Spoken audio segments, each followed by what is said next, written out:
The burden of the gods was far too heavy. The labor unbearably hard.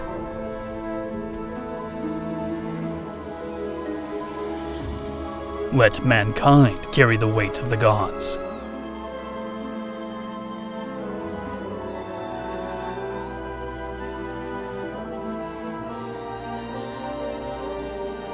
Atrahasis poem, Mesopotamia.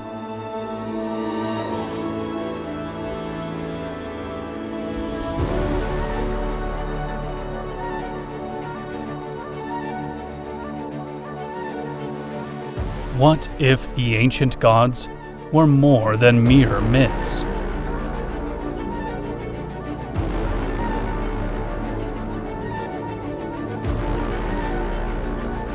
Could it be time to rewrite the history of humanity?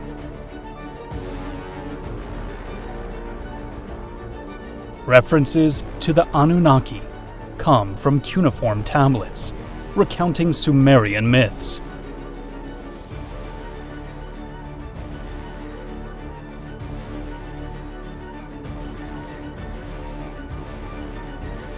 They are portrayed as deities who shaped the world and oversee the earth.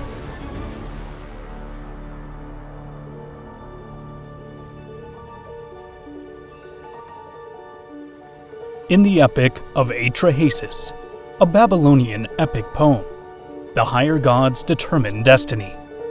Meanwhile, the Ijiji, the lesser gods, carry out the physical toil.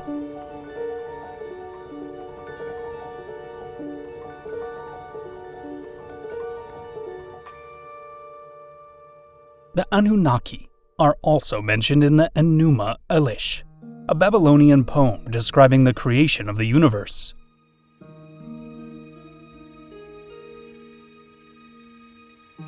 Just as they appear in the Epic of Gilgamesh, the oldest known epic work. Or in the Sumerian myth of Ishtar's descent to the underworld, the Sumerian king list, and other myths, texts, and inscriptions.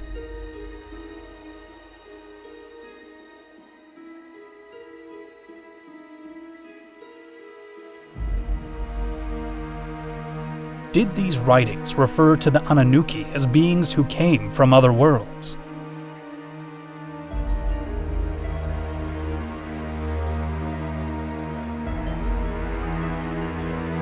Could there be a connection between the gods and entities of ancient Mesopotamia and those of other ancestral cultures?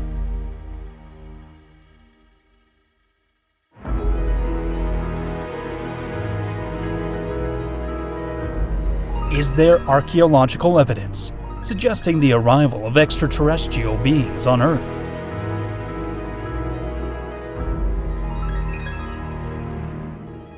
Or are they symbolic representations, mythical or supernatural beings, as conventional perspectives assert?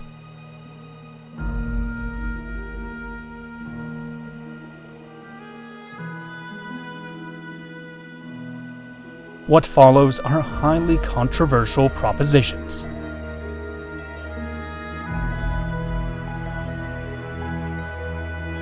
They propose a vision vastly different from official historical narratives.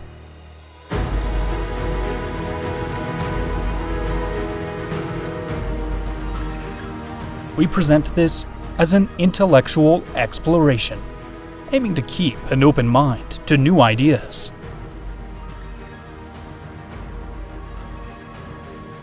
What you choose to accept or dismiss is up to you. You must draw your own conclusions. As the philosopher Aristotle once said, it is the mark of an educated mind to entertain a thought without accepting it.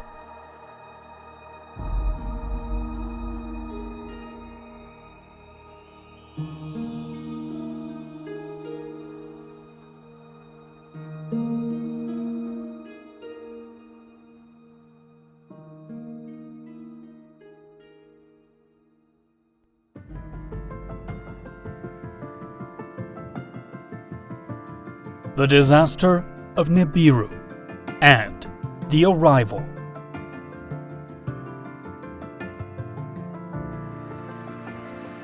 The term Anunnaki originates from Sumerian mythology, an ancient civilization that thrived in Mesopotamia, modern-day Iraq, around 4,500 years ago.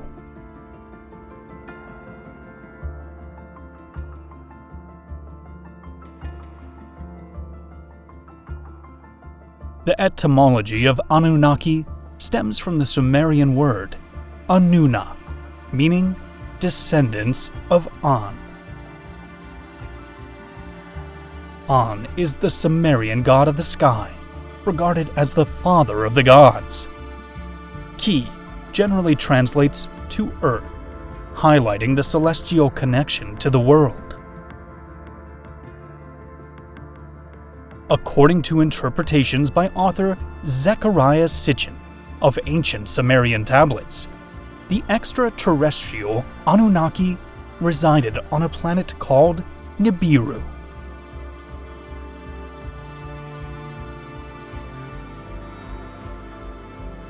They faced a dire crisis due to severe environmental degradation.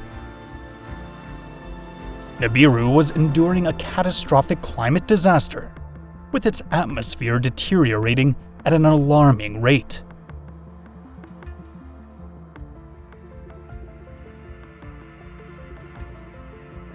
The only solution the Anunnaki deemed feasible was to locate a substance capable of restoring the atmosphere.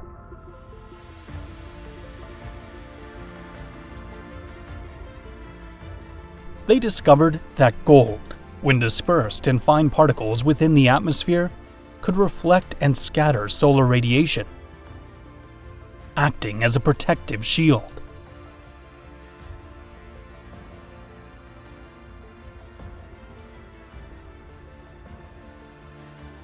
Desperate to save their planet, the Anunnaki began exploring other celestial bodies in search of this precious metal.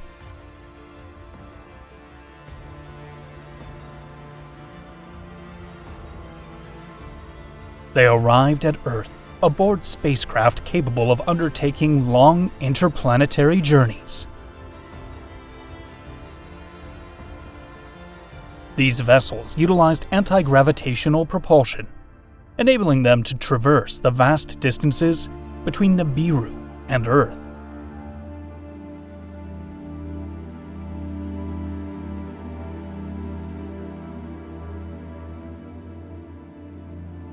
Initially, their arrival struck fear in the region of Mesopotamia. This geographical area would later become the cradle of humanity's earliest civilizations.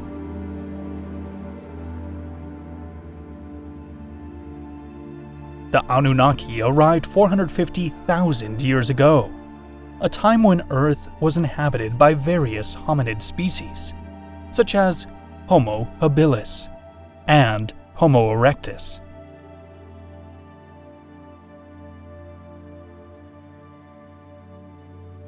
The Atrahasis poem describes how the Igigi, secondary gods, were the first to work in the mines.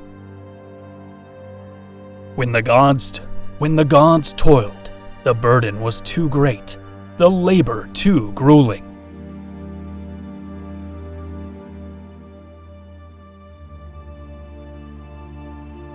Exhausted by the harsh conditions and excessive workload, the Igigi revolted against the Anunnaki. They could no longer endure the physical toil.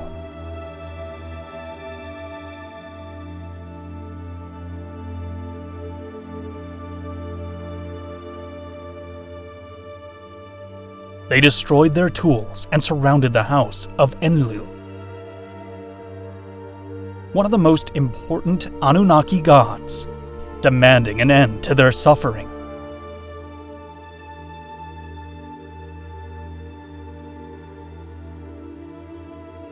In response to this rebellion, the Anunnaki decided to create humankind to take over the heavy labor from the Igigi.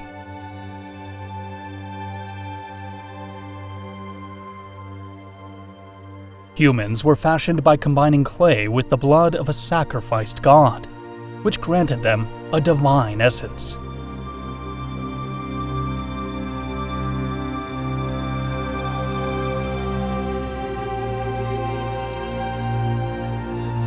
The purpose of humanity was to carry out the work, allowing the Igigi and the Anunnaki to rest.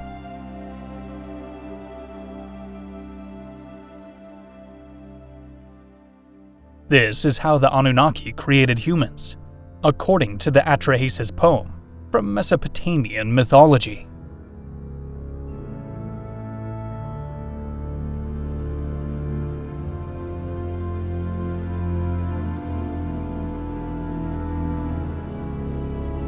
The genetic engineering of the ancestral primate.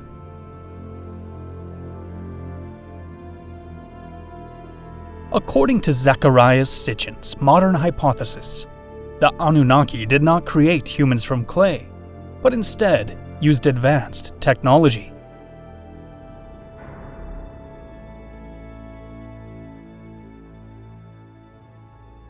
They selected a species of primitive hominid that already inhabited Earth. This was possibly Homo erectus, whose DNA was altered to create a new species, Homo sapiens.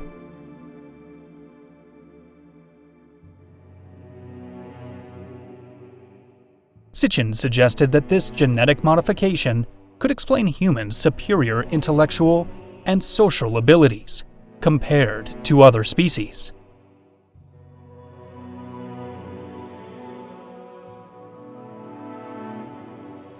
The first human created by the Anunnaki was named Adamu. He was the initial being with enhanced biology and higher intelligence, making him suitable for the tasks the Anunnaki required.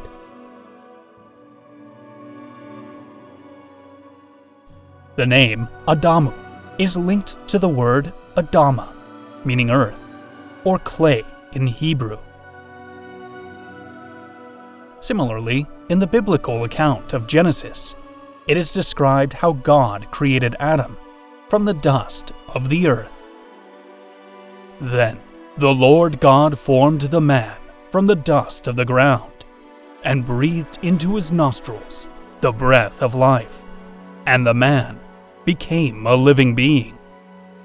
Adam was created by God, not to perform labor, but to be the first inhabitant of the Garden of Eden.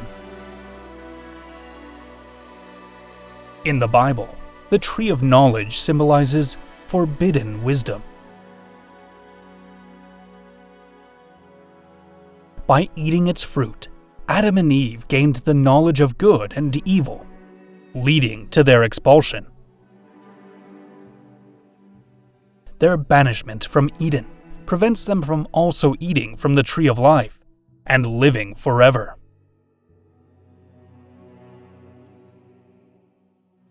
Sitchin, on the other hand, interpreted Eden as a site where the Anunnaki established a base of operations, located in what is now Mesopotamia.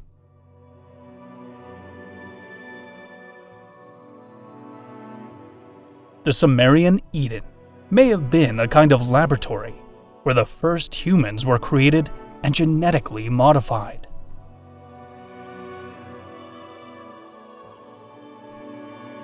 Enki, an Anunnaki leader, supported granting knowledge to humans, while his brother, Enlil, opposed it, fearing they would become too powerful.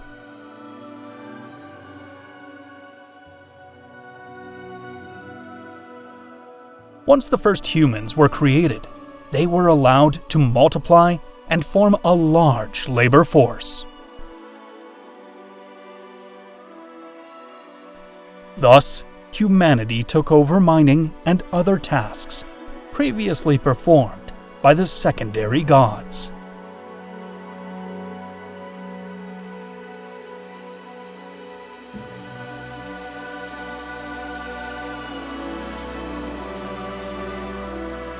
The organization of the Anunnaki.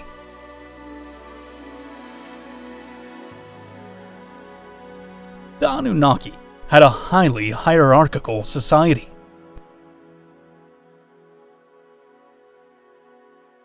They were led by a king and other members of royalty who made decisions for their civilization. In Sitchin's accounts, Anu was the king of the Anunnaki.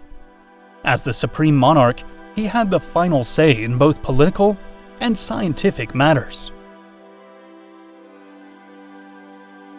Family dramas among Anu's offspring, particularly between Enki and Enlil, impacted both the Anunnaki and humanity.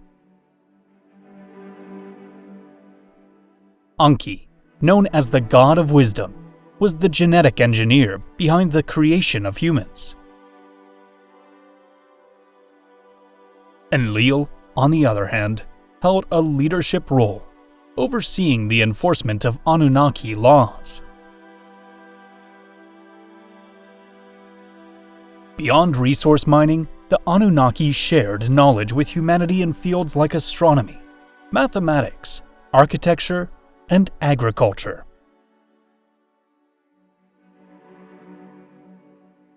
According to Sitchin, their advanced technology and remarkable longevity led humanity to revere them as gods.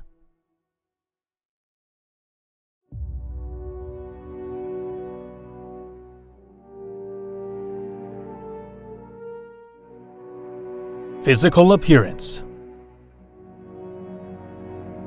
The Anunnaki are described as giant beings compared to humans, with an estimated height ranging from 10 to 16 feet, or 3 to 5 meters.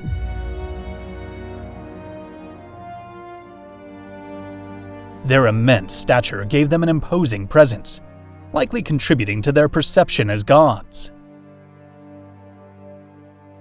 They are believed to have had large, elongated skulls.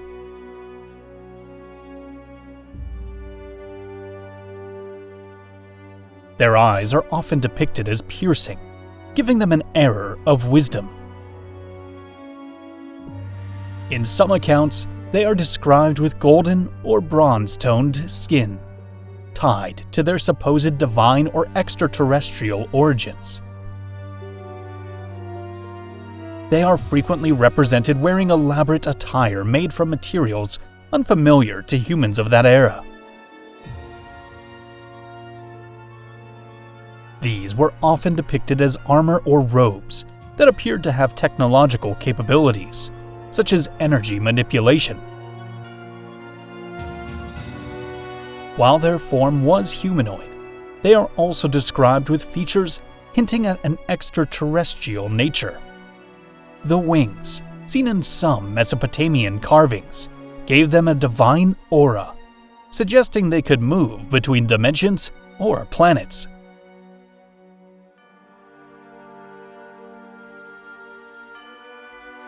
Some speculate that the Anunnaki used advanced technology to simulate abilities, like levitation, telepathy, and time manipulation.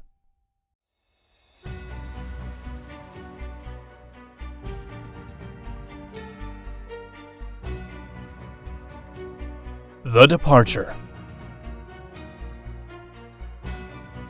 For millennia, the Anunnaki worked alongside humans, sowing the seeds of knowledge and civilization.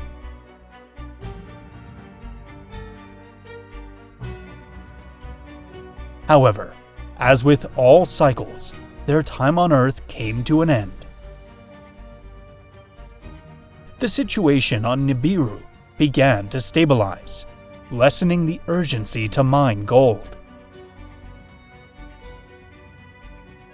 Internal conflicts and challenges to the authority of Anunnaki leaders created an atmosphere of discord. Tensions exacerbated by the rivalry between Enki and Enlil eventually reached a breaking point. The ships that once soared above the Earth began to leave gradually, marking a slow departure.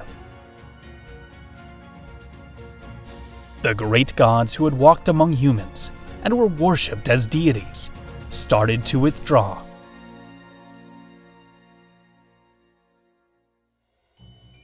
Anunnaki technology became sporadic, and their teachings transformed into the myths and legends we know today.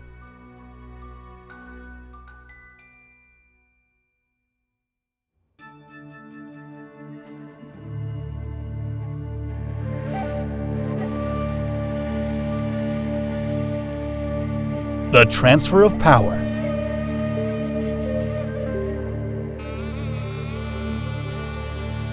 According to Sitchin's hypothesis, when the Anunnaki left Earth, they did not entirely relinquish control over human affairs.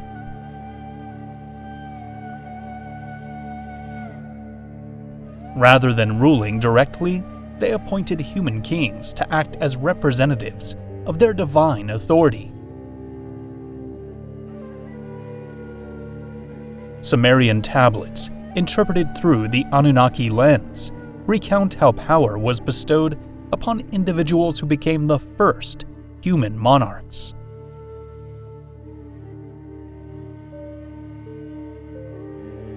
These rulers were chosen to reign in the name of the gods.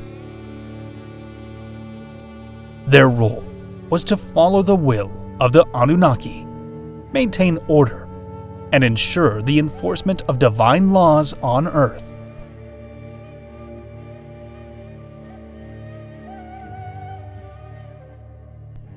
In some instances, it was said that kings were direct descendants of the Anunnaki, born from unions between gods and humans. The concept of divine blood persisted throughout ancient civilizations, where kings were often regarded as demigods.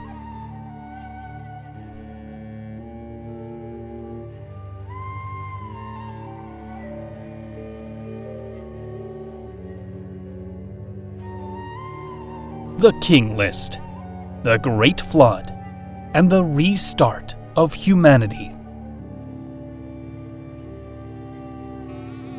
The Sumerian King List, inscribed on clay tablets in cuneiform script, has been discovered at various archaeological sites in ancient Mesopotamia. It details the succession of Sumerian kings spanning from allegedly mythical eras to historical periods. The list notes that some kings ruled for extraordinarily long periods, sometimes thousands of years, before a catastrophic event. Ululim is identified as the first human king, ruling after kingship descended from heaven. According to the Anunnaki extraterrestrial hypothesis, this event marks the moment they transferred authority to humans to take control.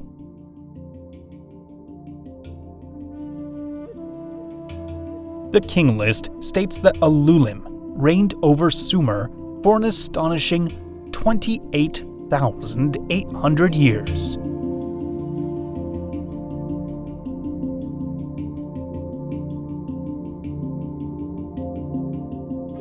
His successor, Alulgar, ruled the same city for 26,000 years, while Enmenluana governed Bad Tibira for 43,200 years. The reigns of the early kings before the flood span millennia, their lengths being extraordinarily long.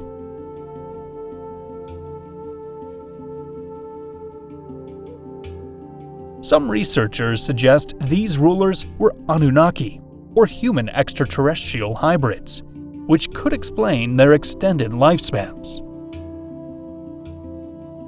Coming from a planet with a different temporal cycle, the Anunnaki would have had significantly longer lifespans than humans. In his interpretation of Sumerian texts, Sitchin suggests that Anunnaki grew weary of humanity due to its increasing numbers and disobedience. As a solution, they decided to unleash a flood to wipe out humankind. However, the god, Enki, opposed this decision and chose to save one human by giving him instructions to build an ark for survival. Ziusudra is the earliest known protagonist in a Mesopotamian flood story.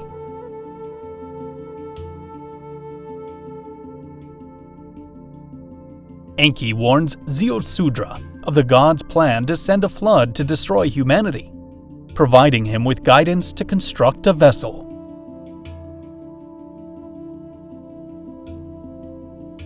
The myths of Ziusudra inspired the Epic of Gilgamesh, in which Utnapishtim recounts to Gilgamesh how he survived a great flood. Following divine commands, Utnapishtim built an ark and brought aboard his family and animals of every kind.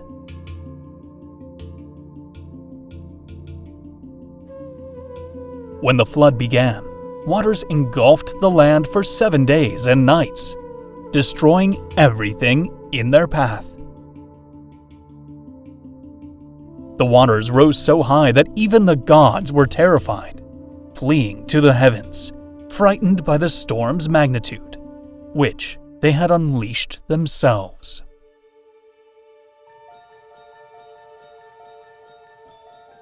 As the floodwaters began to recede, Utnapishtim released a dove and a swallow, both of which returned. Later he sent out a raven, which did not come back, signaling it had found land.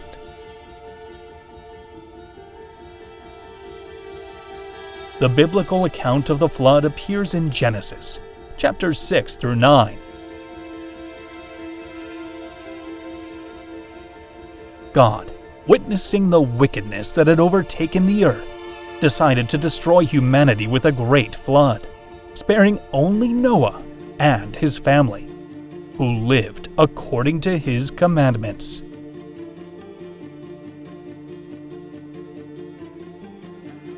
He instructed Noah to build an ark, providing detailed specifications for its dimension.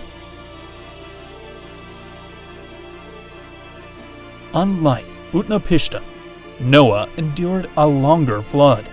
The rains fell for 40 days and 40 nights. Noah released a raven that did not return. Then he sent out a dove, which came back with an olive branch, indicating that the waters were receding.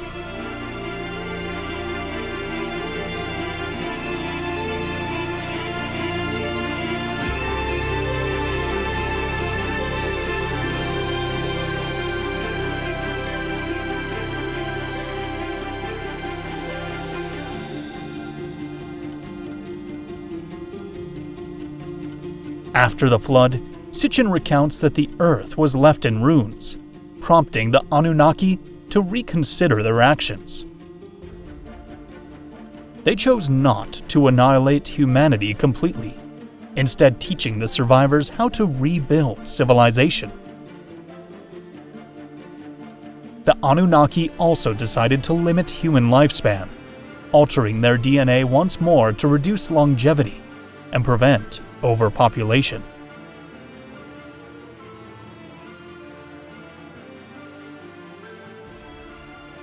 In addition, humans lost some of the advanced physical and cognitive abilities initially granted to them by the Anunnaki. In this way, post-flood humans would be easier to control and less likely to challenge authority.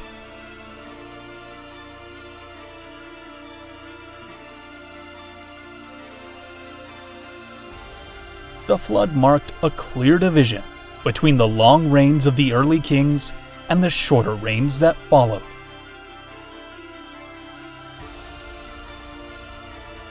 Some post-flood rulers include Emebaragesi of Kish, who reigned for 900 years, and Gilgamesh of Uruk, whose reign lasted 126 years. Similarly, in the Bible, pre-flood patriarchs like Methuselah and Noah lived for centuries, while later generations had significantly shorter lifespans.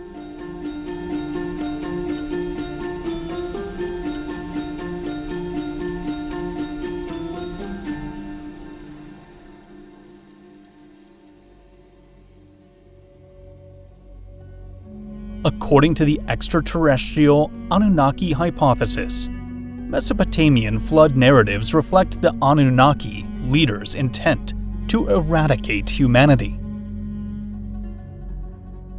Conventional explanations by archaeologists and scientists, however, suggest that the flood stories are based on large-scale inundations or abrupt climate changes.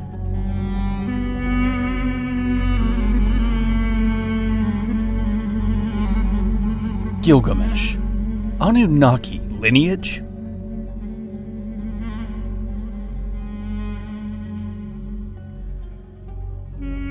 Gilgamesh, the king of Uruk, is the central figure in one of humanity's oldest epic poems, the Epic of Gilgamesh. He is depicted as an extraordinary being, part divine and part human, with immense stature and superhuman strength.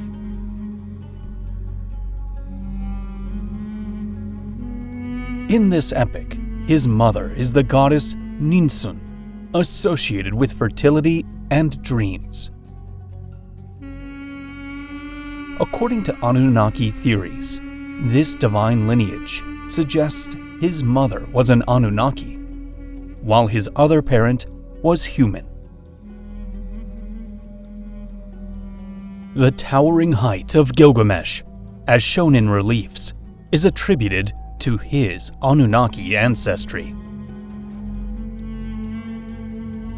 One of Gilgamesh's main motivations in the poem is his quest for immortality. Despite being a powerful king with divine traits, he must confront his partial humanity, which renders him mortal.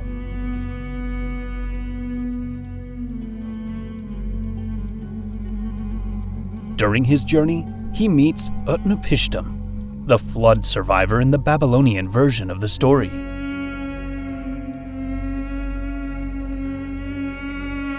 Utnapishtim tells him that immortality is not a gift granted to all, but reveals the existence of a plant at the bottom of the sea that restores youth. Gilgamesh retrieves the plant, but a serpent steals it, leading him to realize that true immortality lies in the legacy one leaves behind.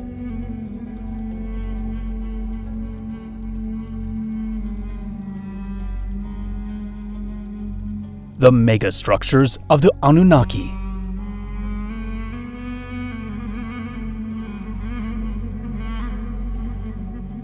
According to the Anunnaki extraterrestrial theory, these beings arrived on Earth roughly 450,000 years ago.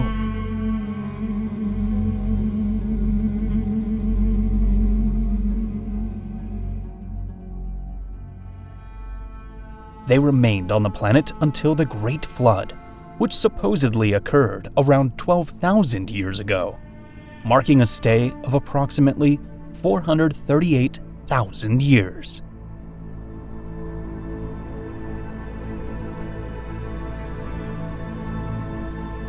It is speculated that their advanced technology enabled them to construct megalithic structures, such as the pyramids. These edifices are thought to be part of a global system encompassing other constructions in various regions of the world.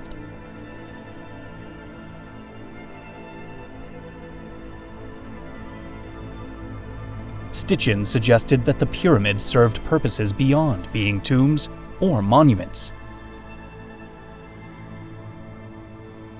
He proposed that they were used for scientific and technological purposes, such as navigation markers or energy management hubs.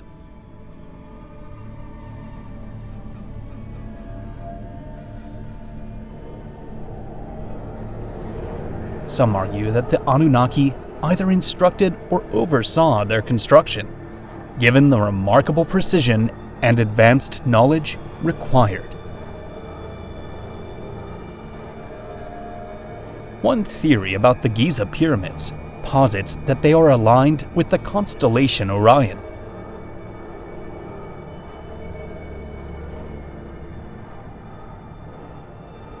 In the case of the Great Pyramid, archaeological studies have shown that its faces are precisely aligned with the cardinal directions: north, south, east, and west.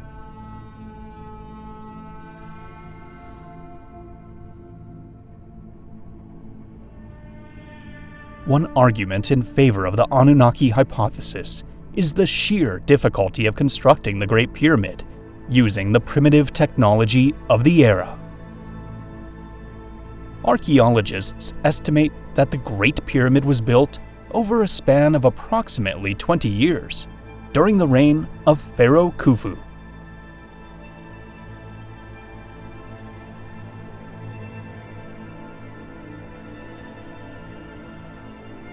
It consists of around 2 million blocks, ranging from small limestone blocks to massive granite stones used in the inner chambers.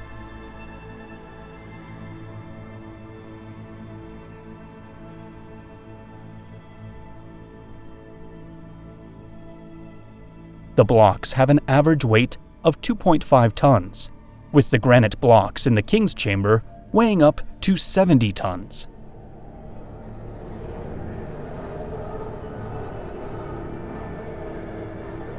To complete the pyramid within 20 years, it is calculated that around 800 blocks would have had to be placed each day.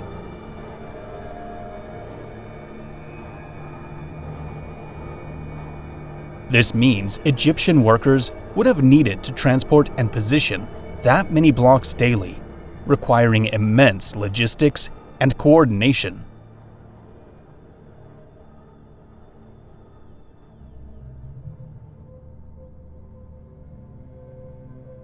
According to modern alternative theories, the Anunnaki may have used anti-gravity technology, or some form of free energy to transport and place the blocks.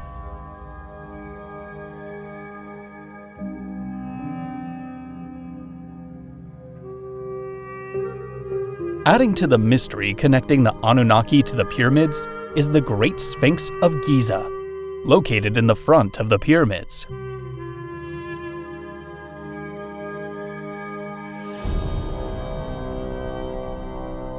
The Sphinx has puzzled archaeologists due to its age and the absence of clear records regarding its construction.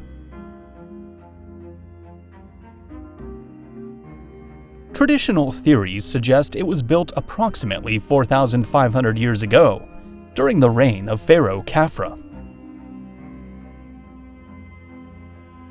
But some theorists believe it was erected much earlier, by the Anunnaki or under their supervision, representing a guardian of the secrets of this extraterrestrial civilization.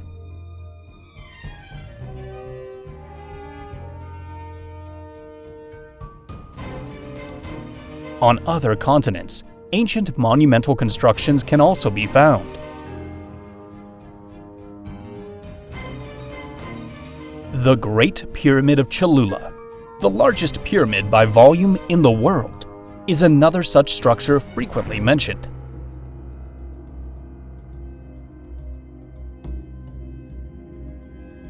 It is argued that its scale and complexity suggest knowledge beyond what local cultures of that time would have possessed.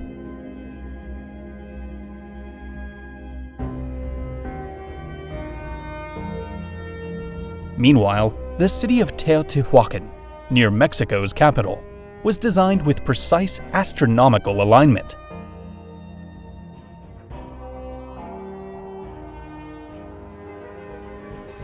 The Avenue of the Dead, the city's central axis, appears to correspond with the sun's movement on specific days of the year.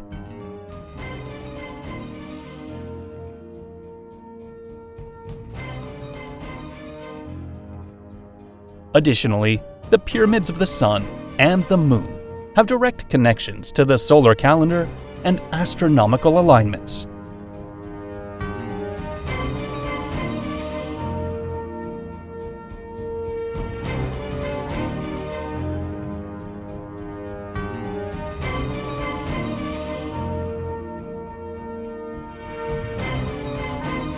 The Teotihuacans exerted significant influence on the surrounding cultures.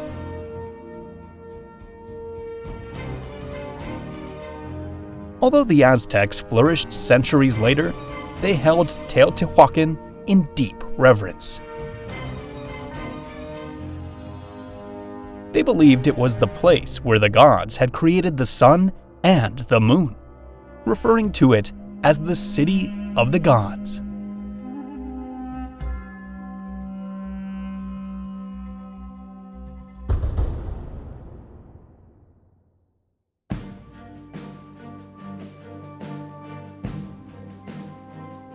Are there connections between the Anunnaki and other ancient civilizations?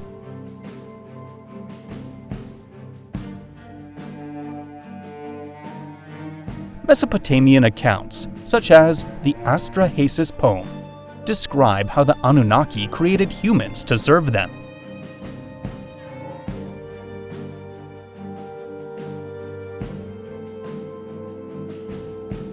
In Egyptian tradition, the god Khnum, the divine potter, shaped humans from clay, forming them from the mud of life.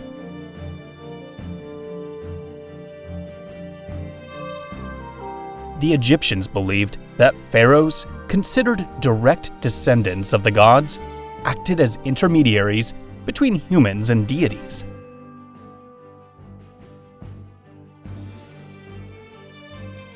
This concept of divine kingship is also found in Mesopotamia, where rulers governed on behalf of the Anunnaki. The belief in a divine connection between rulers and gods may stem from a shared myth or direct Sumerian influence on the Egyptians.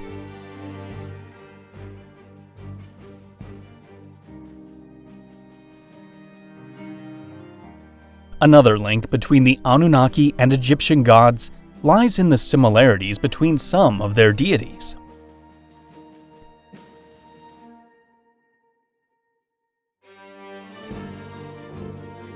Anu is the god of the sky and father of the gods in Sumerian mythology.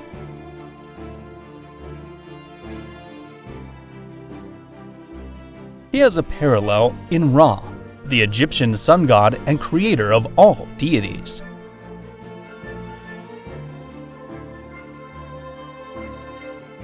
Enlil, the god of air, wind, and storms, finds his Egyptian counterpart in Shu, the god of air who separates the sky from the earth.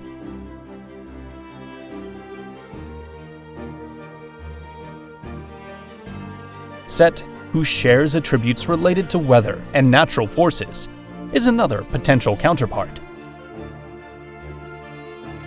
Enki, the Sumerian god of water, wisdom, creation, and magic, can be compared to Thoth, the Egyptian god of wisdom, writing, and magic.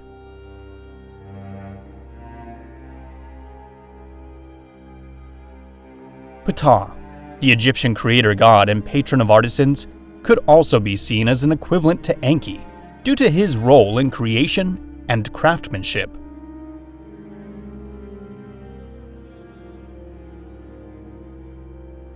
Similarly, the depiction of gods with hybrid or animal-like features is present in both cultures.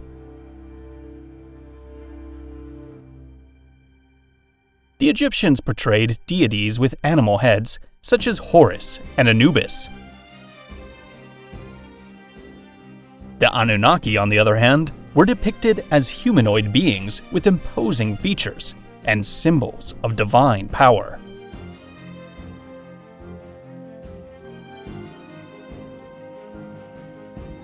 Egyptian pharaohs like Ramses II were often represented as colossal, almost superhuman figures.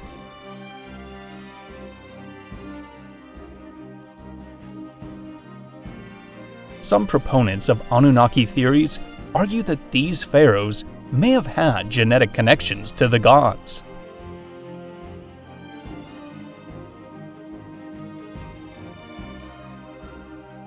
Additionally, both the Sumerians and Egyptians possessed remarkable knowledge of astronomy.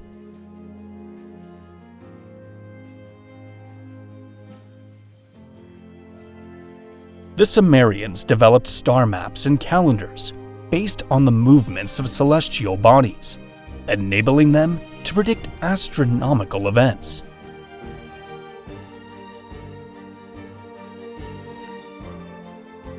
They developed a sexagesimal numerical system, which forms the basis of how we measure time today.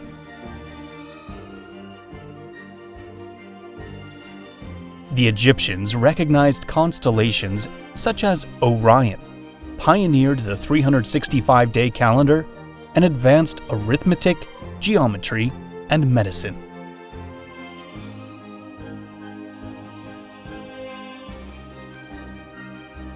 This fascination with the heavens and celestial bodies ties into the belief that the gods originated from the stars.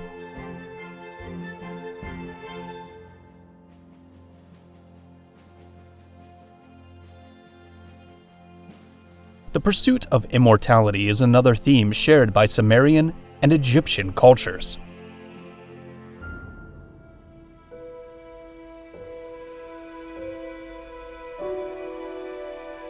In the Epic of Gilgamesh, the king longs for eternal life, while Egyptian pharaohs built elaborate tombs to secure their place in the afterlife.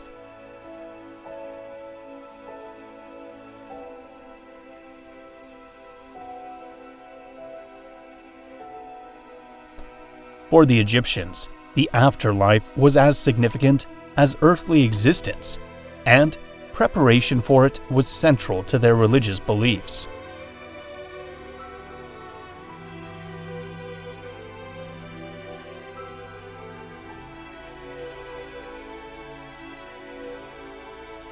On the other hand, in the ancient cultures of the Americas, additional parallels can be drawn.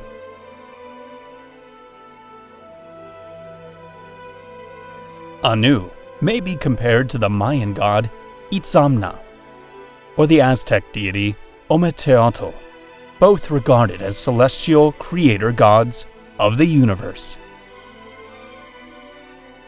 Enlil could be associated with the Mayan god Huracan, or the Aztec god Tlaloc, both linked to weather and storms. Enki aligns with Quetzalcoatl, a deity worshipped by the Olmecs, Mayans, and Aztecs, associated with wind, wisdom, knowledge, creation, and occasionally the planet Venus.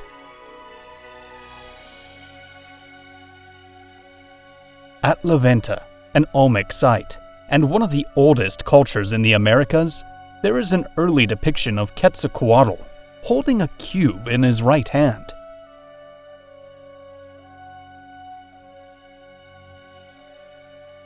Interestingly, this resembles the cubes held in the left hands of the winged genies in Mesopotamian art.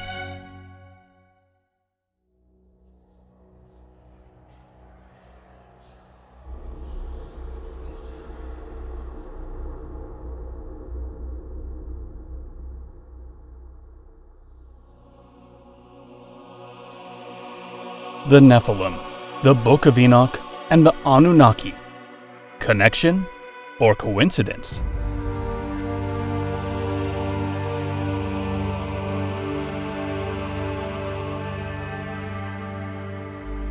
The Book of Enoch is an ancient text that is excluded from most biblical canons, except in the Ethiopian Orthodox Church.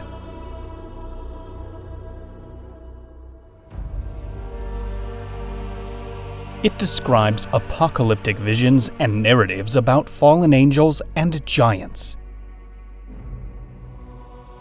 The text recounts the stories of Enoch, a biblical patriarch who was taken to heaven, where he received visions of the cosmos, the celestial order, and humanity's fate.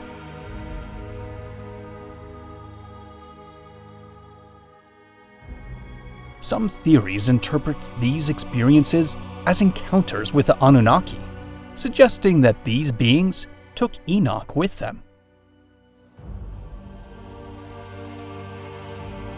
Did the Anunnaki transport Enoch aboard a spacecraft to a distant planet, revealing different parts of the universe to him?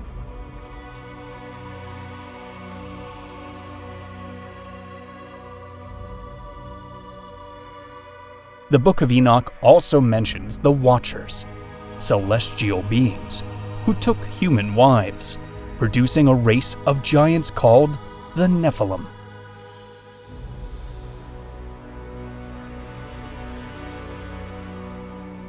Because of this act, the Watchers are considered fallen angels, pursued by the faithful angels loyal to God. These fallen angels shared advanced knowledge, skills, and technologies with humans.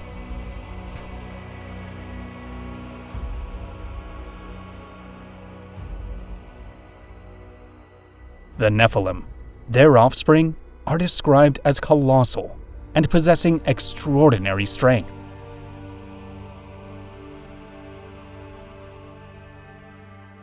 This physical aspect gave them an aura of dominance over humans, much like the descriptions of the Anunnaki.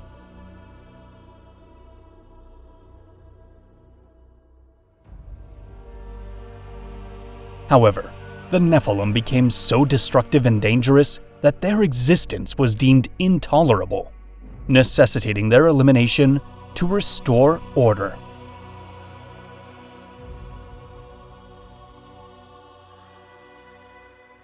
To cleanse the earth of the evil and corruption brought by the fallen angels and the Nephilim, God decided to send the Great Flood.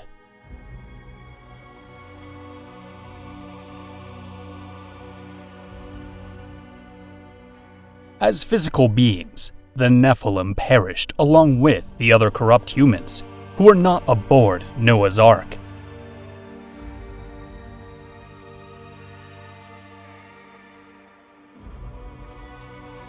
This narrative parallels the flood story of the Anunnaki in the Atreus poem and other flood legends.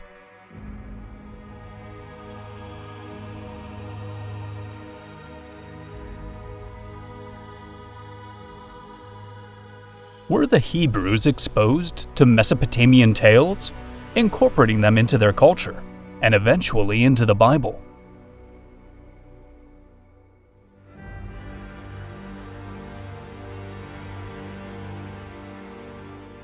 Was there a catastrophic flood in this region that inspired the flood narratives?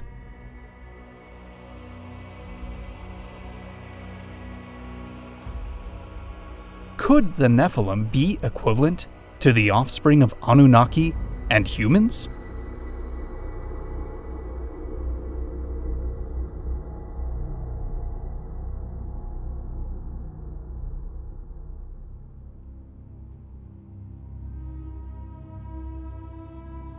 The mysteries of human DNA.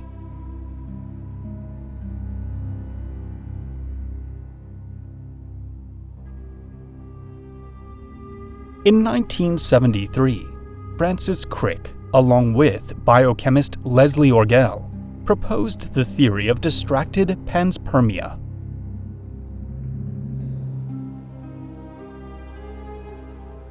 They developed this idea out of amazement at the complexity and precision of the genetic code.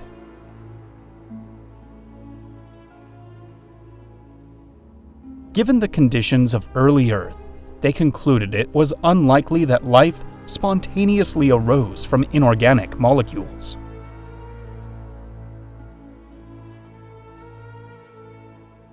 They noted that this genetic code is nearly universal across all organisms, suggesting a potential common origin.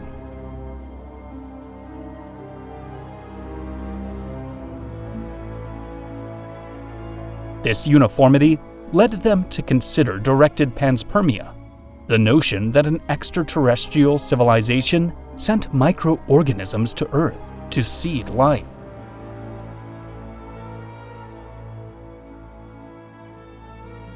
Furthermore, the sophistication of the genetic code might serve as evidence of intelligent design rather than a result of random processes.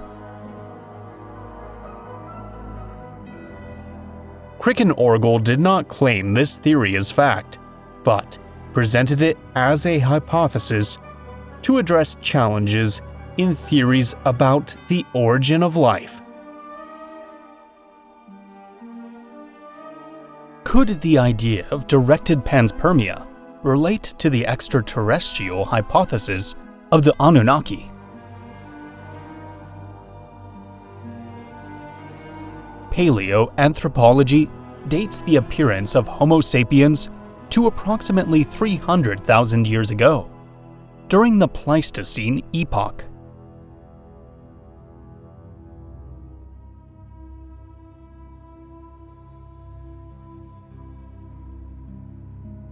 For tens of thousands of years, humans behaved similarly to great apes. But between 50,000 and 100,000 years ago, humanity experienced a significant leap in mental abilities, technology, and culture, known as the cognitive revolution, or the Great Leap Forward. There is no definitive explanation for this, but it may have been driven by genetic mutations, social adaptation, or environmental factors. Advocates of the extraterrestrial Anunnaki hypothesis argue that these beings facilitated humanity's sudden development. According to this theory, the Anunnaki combined their DNA with that of hominids, thereby creating the first humans.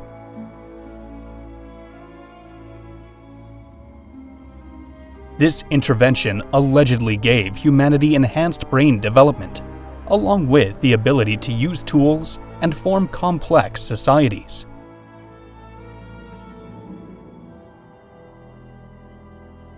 The Anunnaki proposal and its claim of influencing human DNA lack support from current genetic science. However, certain curiosities in human biology have led some researchers to wonder if there is more to our evolutionary story. Human chromosome 2 has been a subject of great interest in genetic research. At some point in our evolutionary history, two ancestral chromosomes fused to form chromosome 2, a feature absent in other primates.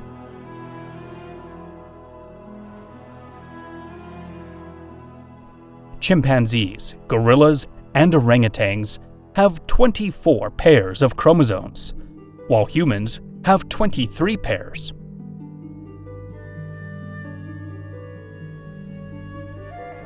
Some theorists propose that this chromosomal fusion was an intentional act by the Anunnaki to accelerate human evolution.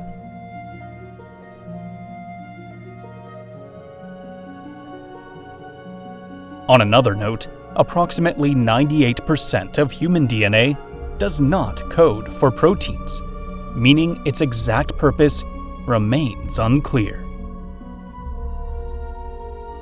Research suggests it may have regulatory or structural roles, though its full function is still under debate, fueling speculation. Certain theorists suggest this DNA contains hidden traces of genetic manipulation carried out by the Anunnaki.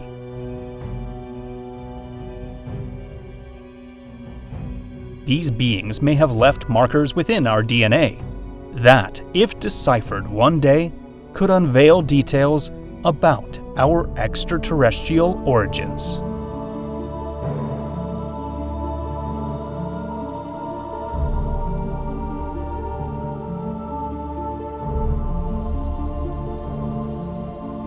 Traces of the Anunnaki on Earth?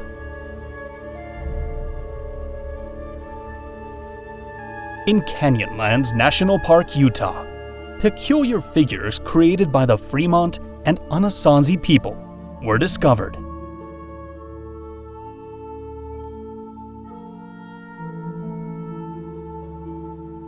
These are thought to represent ceremonies or spiritual guides, though their exact meaning remains unknown.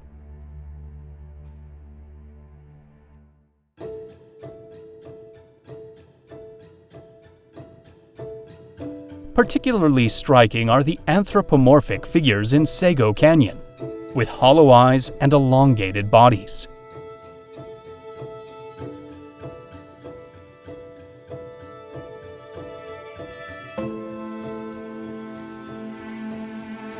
The prevailing view is that they depict visions of shamans or supernatural beings.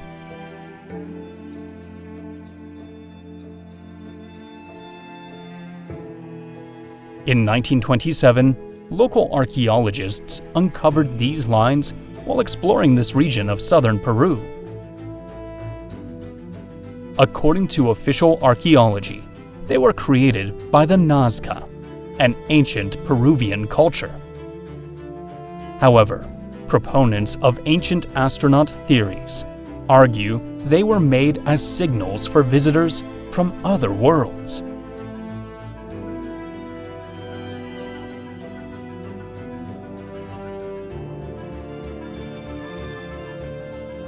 They claim these giant figures and lines served as landing strips or reference points for spacecraft.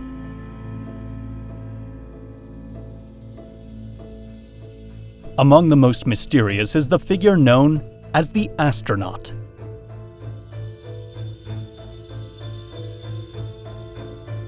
Similar in nature are the Palpa geoglyphs, first observed in 1926.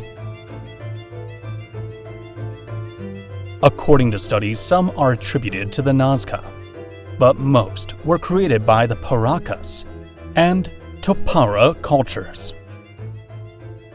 Some resemble small figures or mythical beings, while others appear to wear something akin to a helmet with two extensions.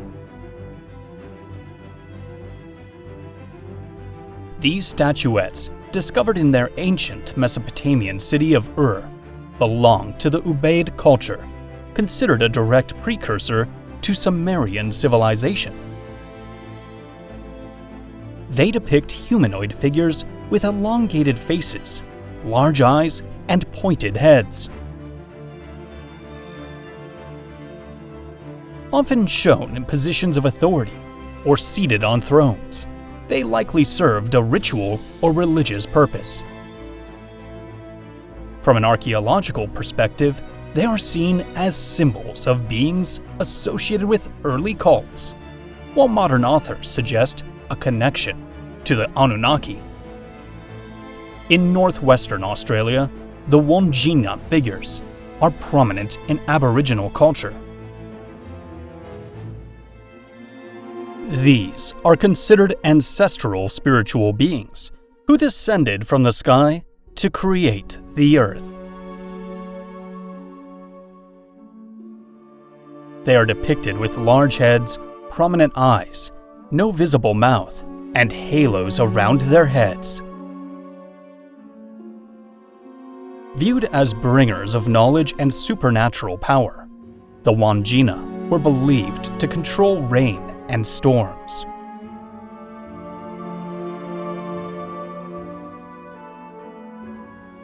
Located in the Sahara Desert, Tassili Niger holds a collection of rock art dating back roughly 10,000 years. The artwork includes stylized human figures with large heads and elongated head elements.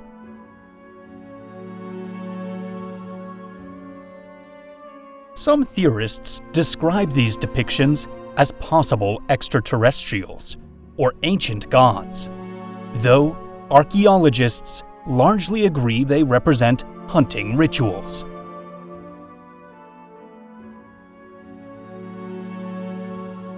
In the caves of Valcamonica, human figures appear with what looks like round helmets or headgear, with rays emanating from their heads.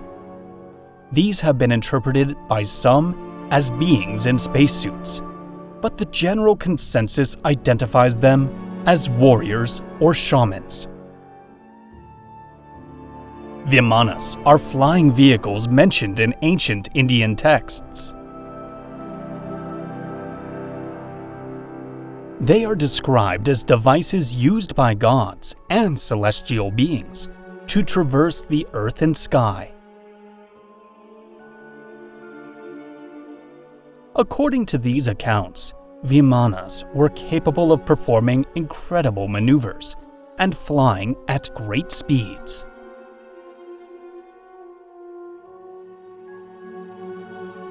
Modern interpretations compare them to spacecraft or highly advanced airplanes.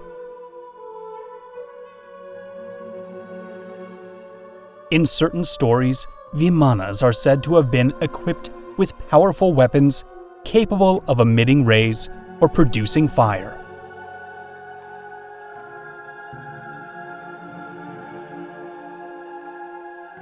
Are all these figures and prehistoric works signs of the ancient presence of extraterrestrials or the Anunnaki?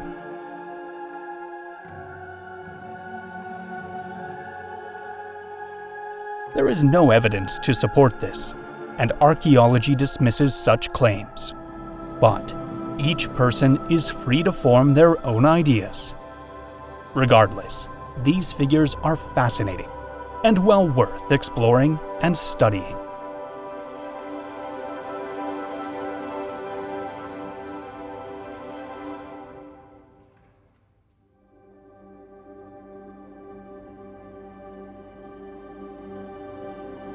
Is Nibiru the ninth planet?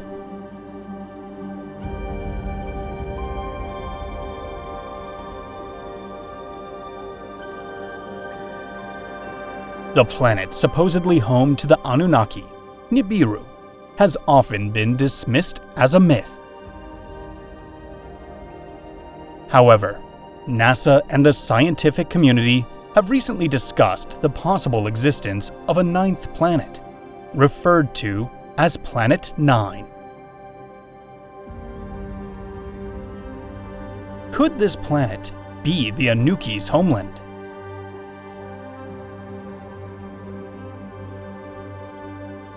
Planet 9 was proposed to explain the strange orbits of certain Kuiper Belt objects, which cannot be accounted for by current solar system models.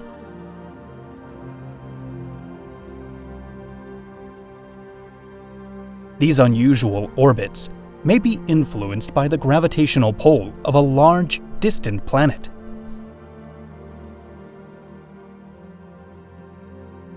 Calculations suggest that Planet 9 would have a mass approximately 10 times that of Earth. Its orbital period would be vastly longer than Earth's.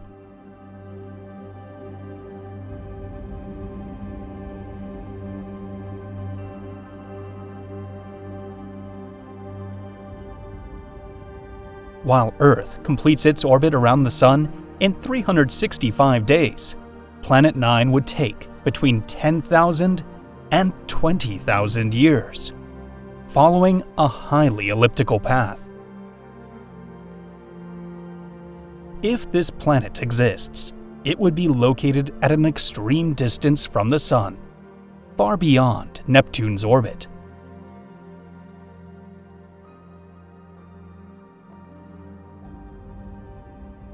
Nonetheless, Planet 9 has yet to be observed directly. Its existence has only been inferred through calculations and anomalies in the orbits of other celestial bodies.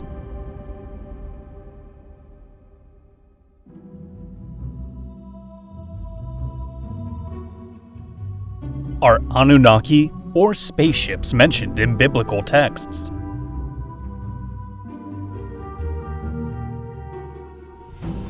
Viewing biblical texts as records of extraterrestrial encounters is a modern theory that has sparked much debate.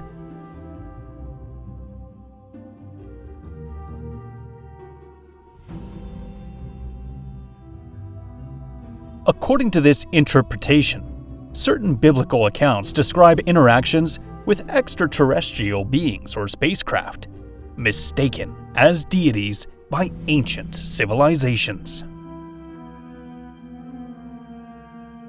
One fascinating example comes from the book of the Hebrew prophet Ezekiel. The vision begins as Ezekiel, by the Kebar River, experiences a series of celestial phenomena. He describes 4 living creatures, each with 4 faces, of a man, lion, ox, and eagle, and 4 wings. In Ezekiel chapter 1, verse 15, he says, "As I looked at the living creatures, I saw a wheel on the ground beside each creature, with its 4 faces." Beside them, he observes something even more astounding: wheels within wheels that move in all directions without turning.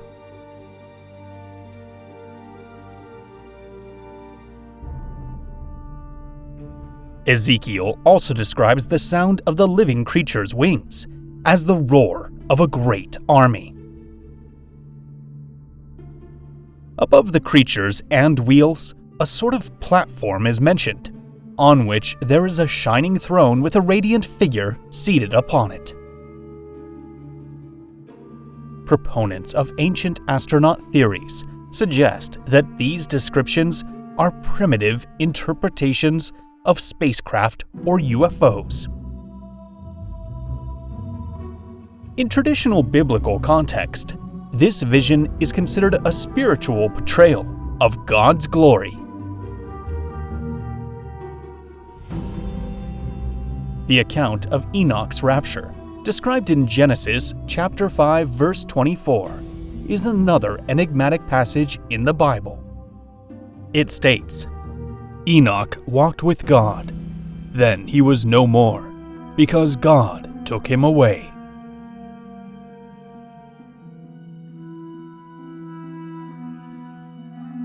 Although it occupies just a single line in Scripture, it has sparked centuries of speculation about what truly occurred in this event. Enoch, a descendant of Adam through Seth, is one of the few biblical figures who does not experience death. Unlike other patriarchs whose deaths are explicitly mentioned, the text simply states that Enoch disappeared because God took him. In Judeo-Christian tradition, this rapture is understood as a divine act, signifying Enoch's exceptional purity and devotion to God. In modern speculative interpretations, the phrase "God took him" is thought to refer to a technological civilization that interacted with humans in antiquity. In the second book of Kings, the dramatic account of the prophet Elijah being taken to heaven is described. Elijah is walking with his disciple, Elisha, when suddenly the heavens open and a chariot of fire with fiery horses appears. The Book of Kings states, "As they were walking along and talking together, suddenly a chariot of fire and horses of fire appeared and separated the two of them, and Elijah went up to the heaven in a whirlwind." In religious interpretations, the chariot of fire symbolizes the glory of God. Modern researchers, however, suggest these could have been UFOs or spacecraft, perceived by ancient people who lacked the vocabulary to describe them.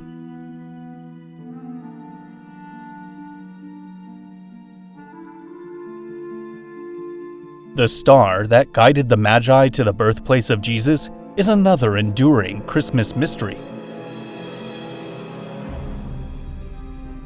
The wise men from the east saw in this star a sign compelling them to seek the newborn king of the Jews. It is described as moving ahead of them and stopping over the place where the child was. In Matthew chapter 2, verse 9, it says, "The star they had seen in the east went ahead of them until it stopped over the place where the child was."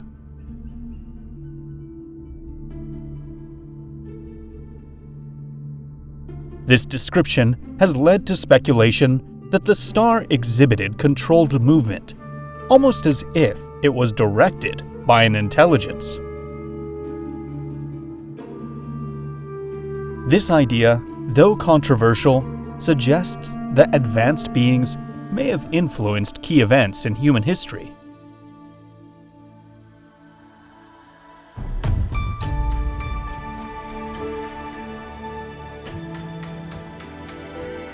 The passage of the pillar of cloud and fire in Exodus is central to the Israelites' journey to the Promised Land. It is depicted as a guide accompanying them, appearing as a pillar of smoke by day and a pillar of fire by night.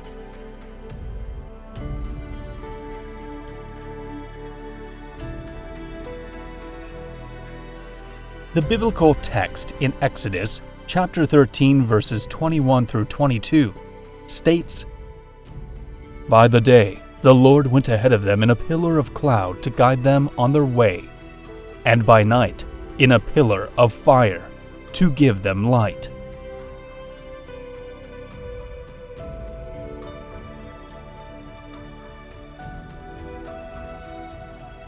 This pillar would have been an awe-inspiring sight, a towering vertical structure visible in the desolate desert landscape.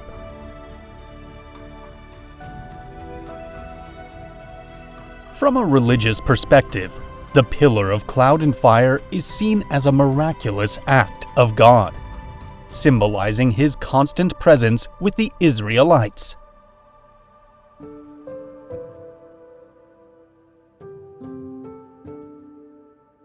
In more recent times, it has been suggested that the Israelites may have witnessed a form of spacecraft or aerial technology that ancient people could not comprehend.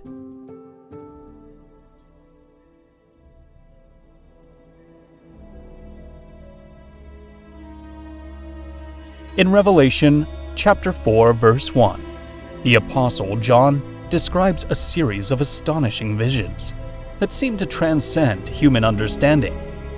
Among these is the image of an open door in the sky.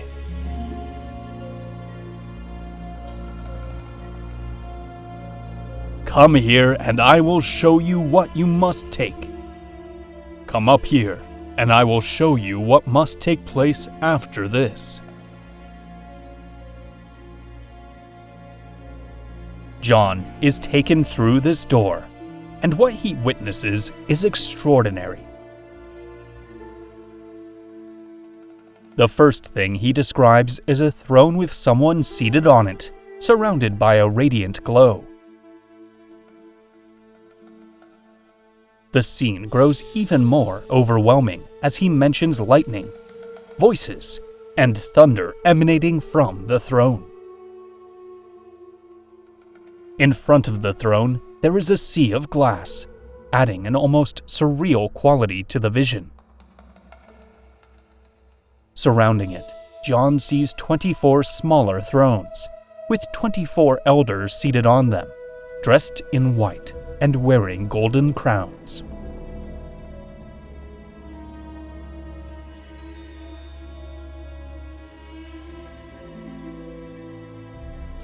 Additionally, he describes 4 living creatures around the throne, covered in eyes and with faces resembling a lion, a calf, a man, and an eagle.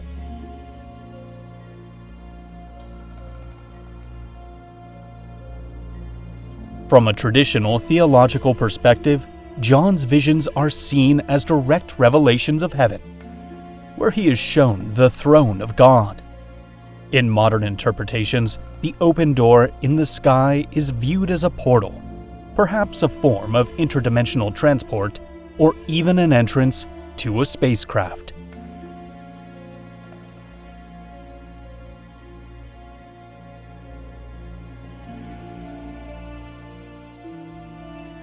The throne surrounded by lightning and thunder could represent an advanced technology beyond ancient understanding, possibly generated by a machine or vessel. The 4 living creatures, covered in eyes and with multiple wings, could be interpreted as non-human entities, drones, or machines.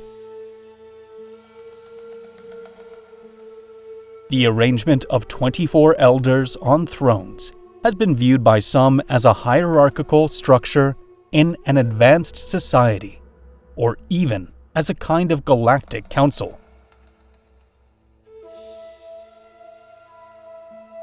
There is no denying that these theories are bold, though they do not detract from the profound and striking nature of these biblical passages.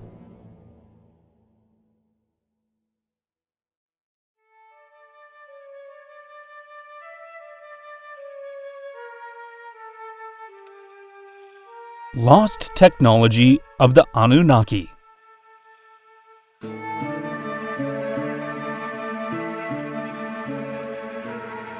One of the most intriguing theories suggests that the Anunnaki harnessed free energy, an unlimited power source available anywhere on the planet.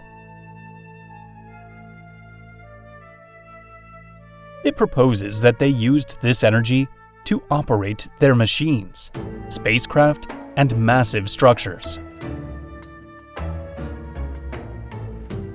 Proponents of this idea point to Egypt's Step Pyramid of Djoser and other megalithic constructions worldwide as potential energy sources. The assumption is that the Anunnaki shared this knowledge with humans, but over time, it was lost.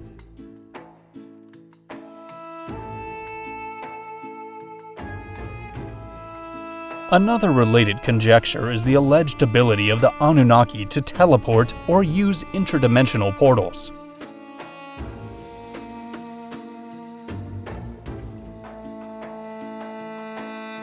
Some interpretations suggest that Anunnaki traveled from Nibiru aboard advanced spacecraft capable of covering vast distances in a short time.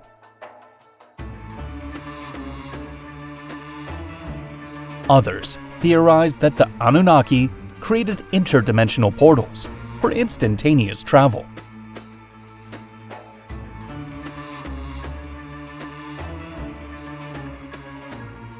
These portals might have also been used to move between parallel universes or realms invisible to humanity.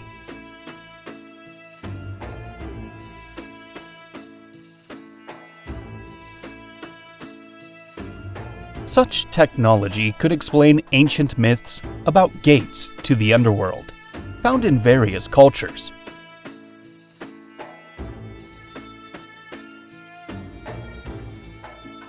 In Mesopotamian mythology, Urkala, or the underworld, is the subterranean realm ruled by the goddess Ereshkigal. To enter this domain, the dead had to pass through 7 gates, a system of portals connecting the world of the living to another plane of existence.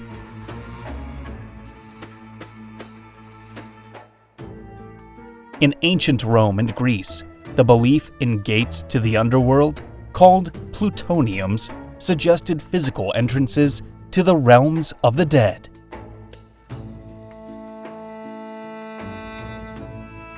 In Mayan mythology, Xibalba is the underworld accessible through subterranean caves in the jungle.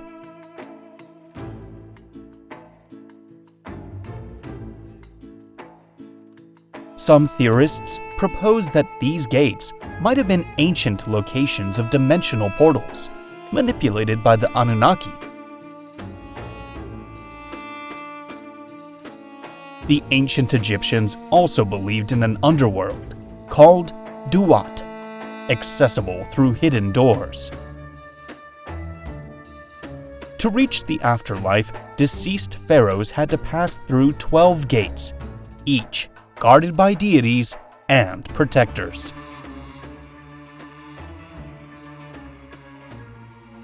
Another technology attributed to the Anunnaki is time manipulation.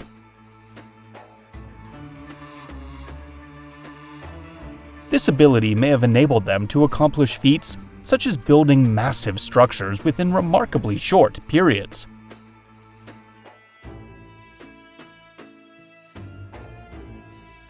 Sumerian and Babylonian architecture is also viewed as evidence of the Anunnaki's technological influence on the daily lives of ancient Mesopotamians.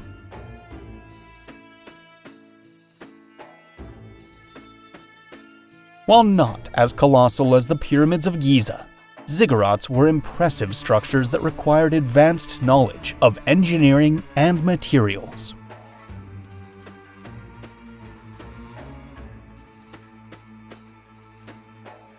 Their stepped design has been interpreted by some as being intended to allow spacecraft to land.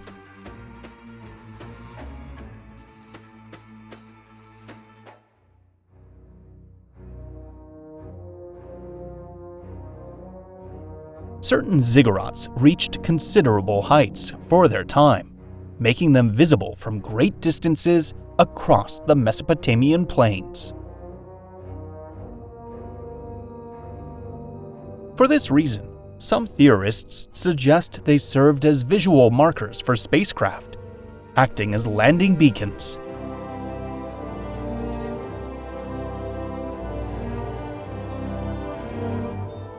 If the Anunnaki did possess advanced technology, the question remains, what happened to it?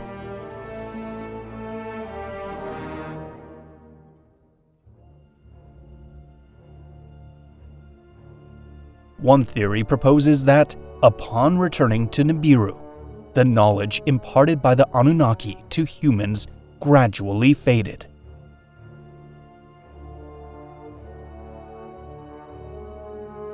Over time, humanity lost the ability to understand these tools and technologies, turning them into myths and legends.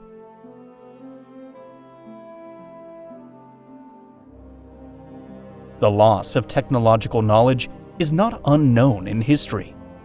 Other ancient civilizations developed technologies that were later forgotten, such as Greek fire, Damascus steel, the Antikythera mechanism, or Roman concrete. We acknowledge that the possibilities discussed in this chapter may be difficult to believe, but our responsibility is to share them so that each individual can form their own opinion.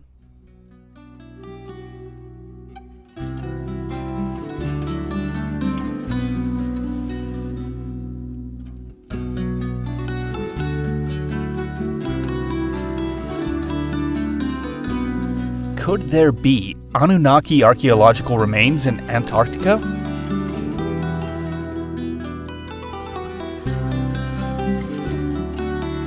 Antarctica remains one of the least explored places on Earth.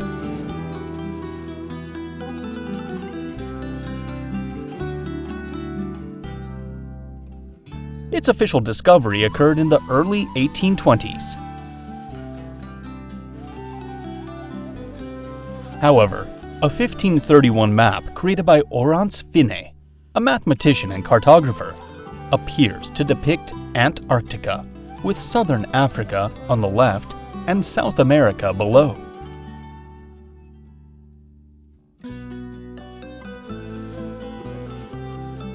Similarly, the 16th century map by Piri Reis also shows a landmass in the south.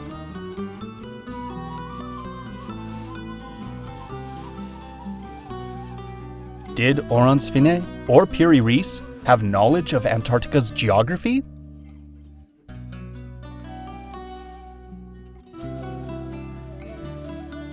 According to historians, they had no way of knowing about this continent.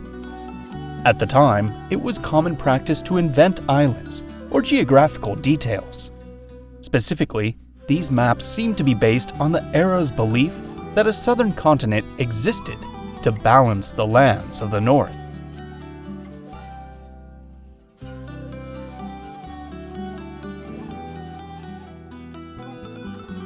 On another note, has Antarctica ever been ice-free long enough to harbor archaeological ruins?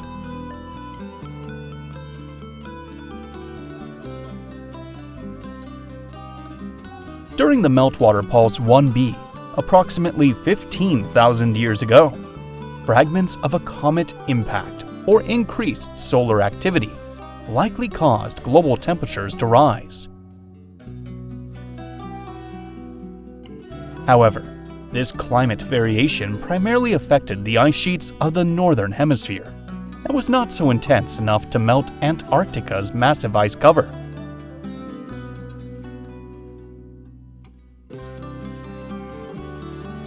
So, has Antarctica ever been ice-free during Earth's history?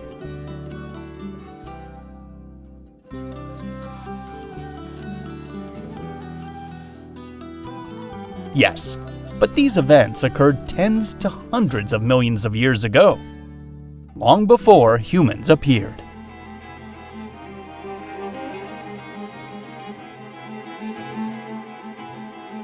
The shift to icy conditions in Antarctica began around 34 million years ago, at the end of the Eocene and the start of the Oligocene.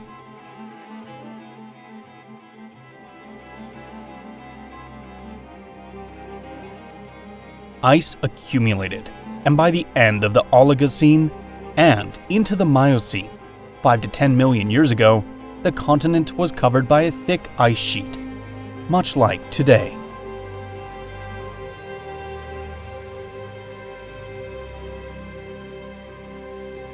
About 100 million years ago, Antarctica was part of Gondwana, a supercontinent with warmer climates and abundant biodiversity.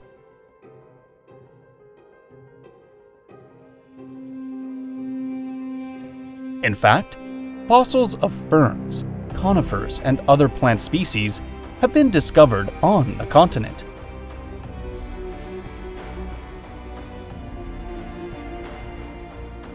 Remains of dinosaurs have also been unearthed in some regions.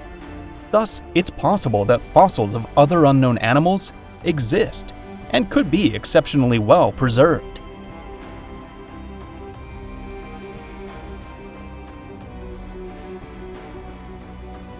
Low temperatures slow organic decomposition, which can preserve bone structures and, in some cases, even soft tissues.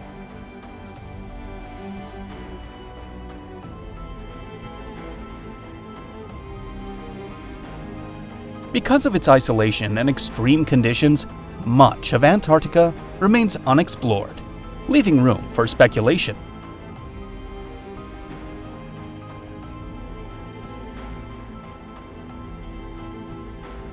In other regions previously uncovered by ice, such as parts of Europe and North America, archaeological remains have been uncovered. For example, in the European Alps, retreating glaciers have revealed significant discoveries, like Otzi, the Copper Age mummy.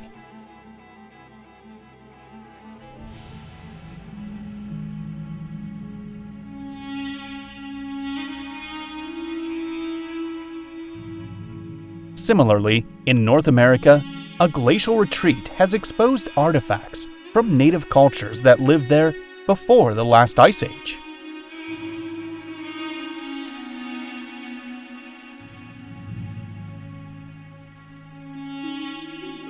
While ruins are not expected in Antarctica, melting ice could reveal fossils or geological formations that reshape our understanding of Earth's history.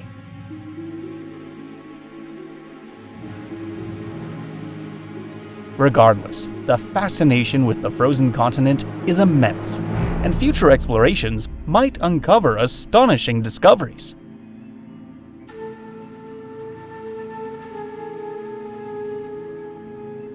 Additionally, several geological and magnetic anomalies have been detected in Antarctica, prompting speculation about hidden structures beneath the ice.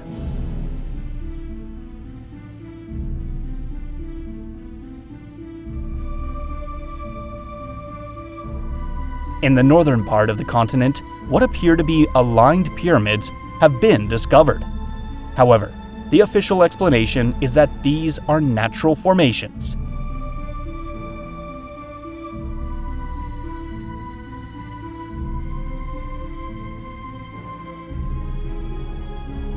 In the southern part of Antarctica, there are formations resembling caverns. Some have interpreted these as potential entrances to settlements of cryptoterrestrials, humanoid beings believed to have coexisted with humanity for millennia.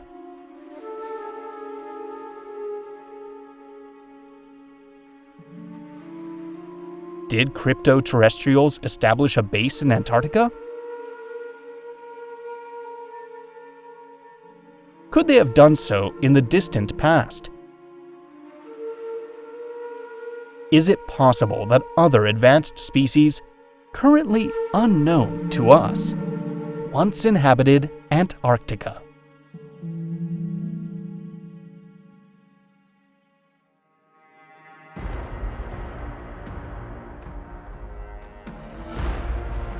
Do cryptoterrestrials exist? Are they connected to the Anunnaki?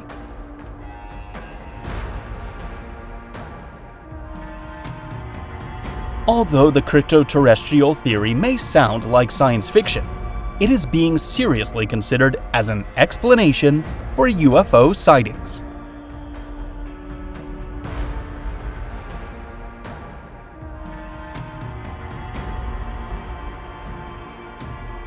This theory suggests that UFOs and their entities are not extraterrestrial, but rather a hidden civilization that has coexisted with humanity for millennia.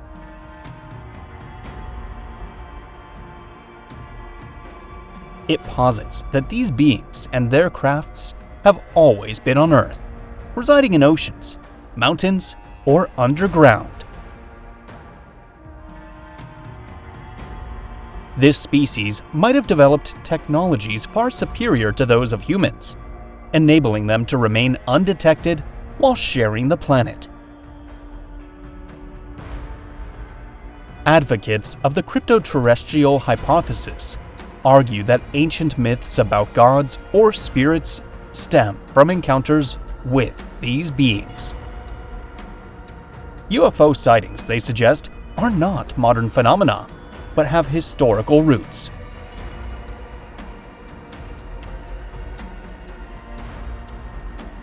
On the other hand, proponents of the Anunnaki extraterrestrial hypothesis maintain that most Anunnaki departed, but some stayed on Earth.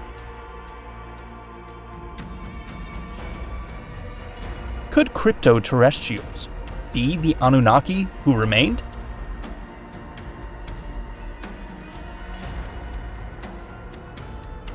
In some reports of beings linked to UFOs or similar phenomena, cryptoterrestrials are described as wearing tight or luminous suits. Certain accounts depict them as larger than human figures, almost giant-like, aligning with interpretations of the Anunnaki.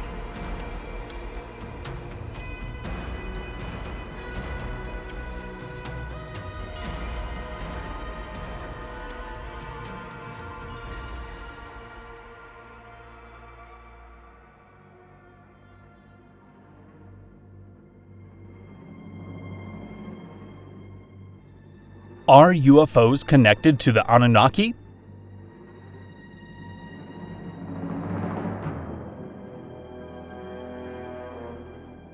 UFOs are known for performing maneuvers that seem impossible for human aircraft.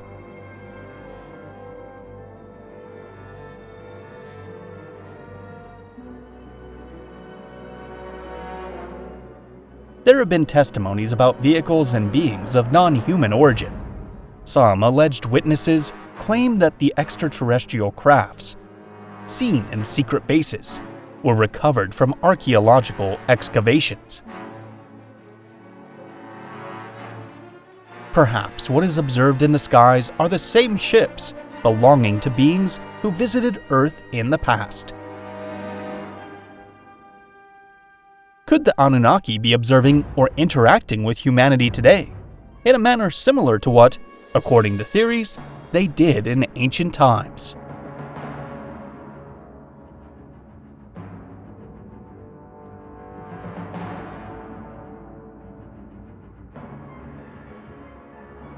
The answer is that there is no concrete evidence linking the Anunnaki to modern UFOs. While official reports acknowledge unidentified aerial phenomena, they do not attribute these events to extraterrestrial activity, let alone to the Anunnaki.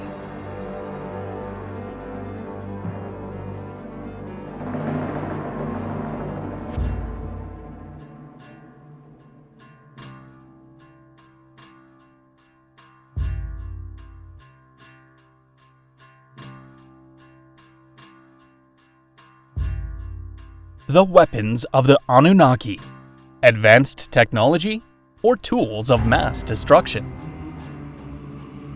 Throughout human history, stories of the gods' weapons have been a central theme in myths and legends.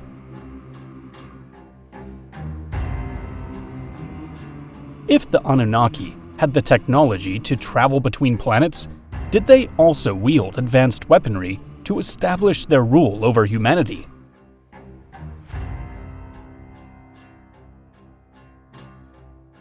Ancient Mesopotamian legends often reference sacred artifacts used by the gods to exert their power. Some theorists argue that these weapons were advanced technologies capable of causing massive destruction, comparable to modern nuclear weapons.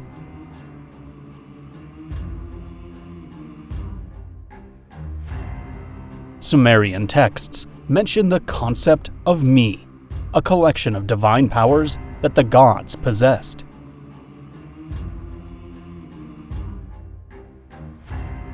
Enki was the custodian of the me, granting him authority over various aspects of the universe and humanity.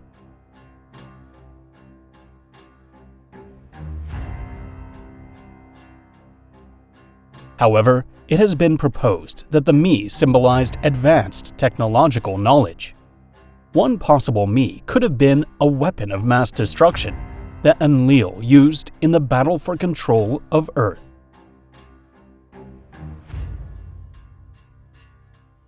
According to mythological accounts, Enlil wielded the evil wind, a fearsome weapon described as a destructive storm that ravaged cities and unleashed chaos.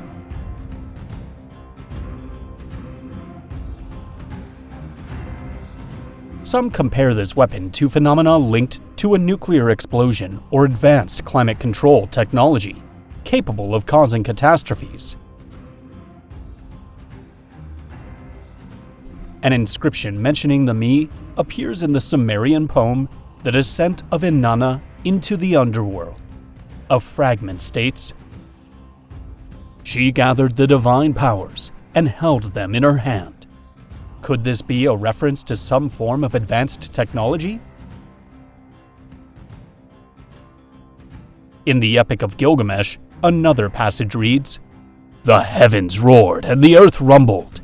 Then a profound silence fell, and darkness hovered. Lightning flashed, and a fire broke out. Where the blaze grew thickest, death rained down."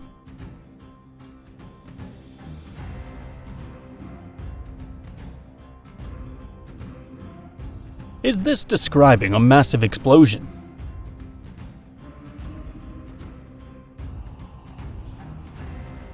In the Enuma Elish, a Babylonian poem about the creation of the universe, another passage states, "Then the Lord raised the lightning, his mighty weapon, and mounted the chariot."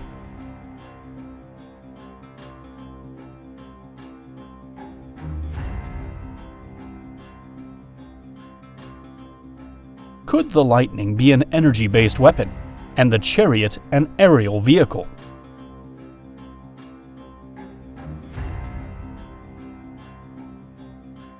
In the Mahabharata, an Indian mythological text over 2,300 years old, there are frequent mentions of missiles, weapons, energy battles, gods, and wars. In Canto 197, it states, "Then Arjuna invoked the Brahmastra, In an instant, all darkness was dispelled. Cool winds began to blow, and all directions of the sky became clear and bright.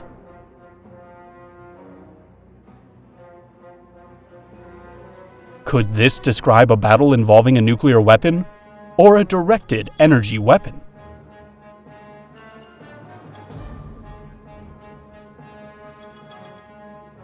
In some ancient depictions of gods, particularly in Sumerian and Babylonian reliefs, figures are shown holding cylindrical objects.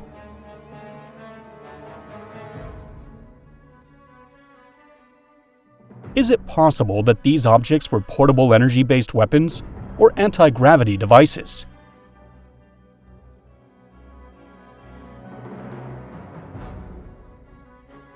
One example suggesting the use of weapons of mass destruction by the Anunnaki is the biblical account of Sodom and Gomorrah's destruction.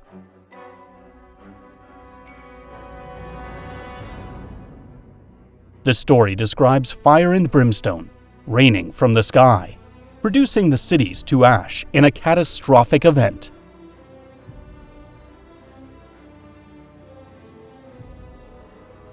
Although this account is framed within Judeo-Christian religious tradition, some theorists propose that the cities were obliterated by an extraterrestrial weapon.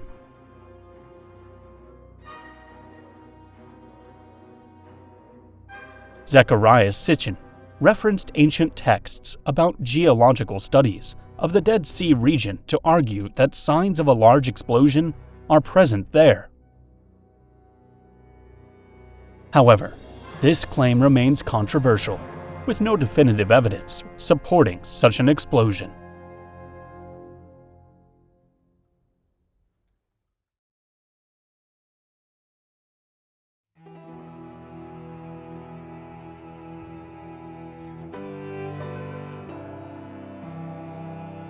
On which planet in the Milky Way could an intelligent civilization exist?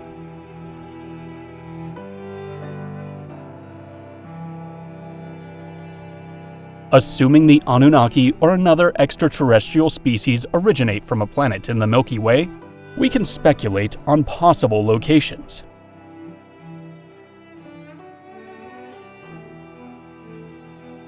The Milky Way is estimated to contain between 100 billion and 400 billion stars.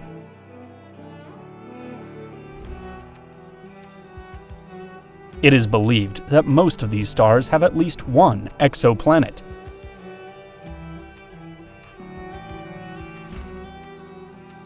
This means there are likely at least 100 billion exoplanets in the galaxy.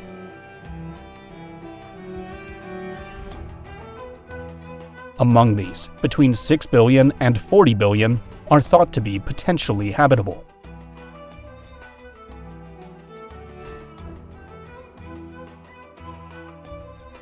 While hundreds of exoplanets have been discovered, let's focus on a few with the greatest potential for life.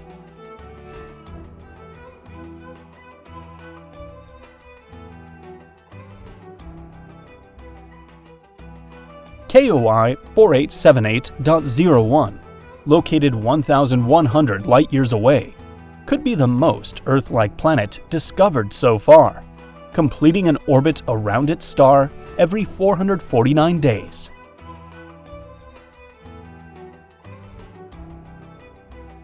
If its existence is confirmed, the likelihood of some form of life on its surface is considered high.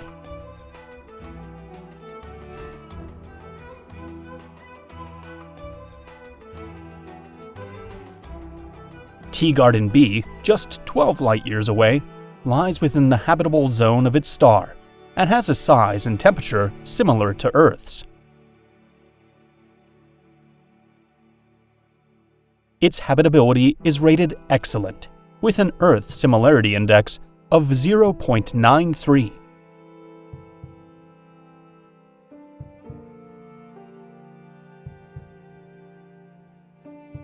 Proxima Centauri b is the closest potentially habitable planet to Earth, located just 4.23 light-years away.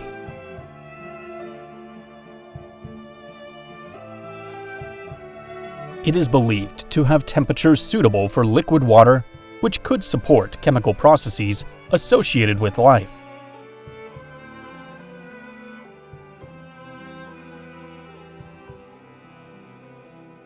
TRAPPIST-1e, situated 39 light-years away, orbits an ultra-cool star, receiving energy levels comparable to those on Earth.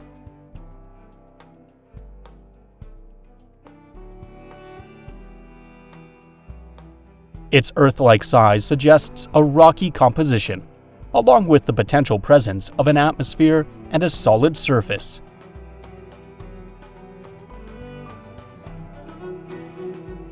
Kepler 452b, located 1,400 light-years away, has been nicknamed Earth's older cousin.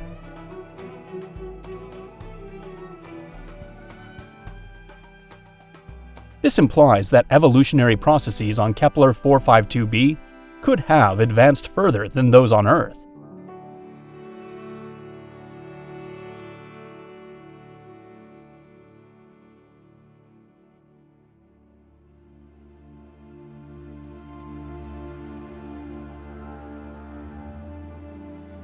The prophecy of the Anunnaki's return.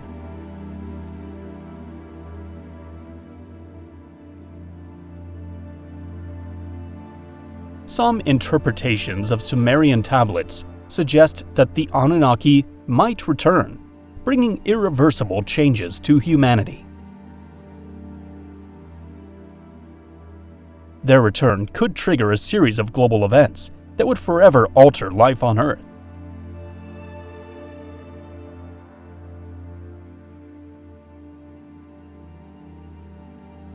One potential outcome would be the revelation of the true origins of humanity.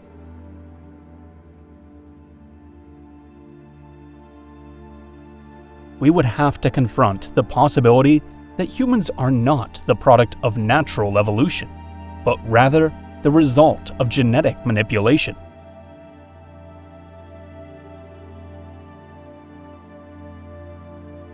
This realization could spark an existential crisis on a global scale, transforming our understanding of the cosmos. If they were to return, their intentions might include correcting humanity, especially if they believe we have not progressed as they anticipated.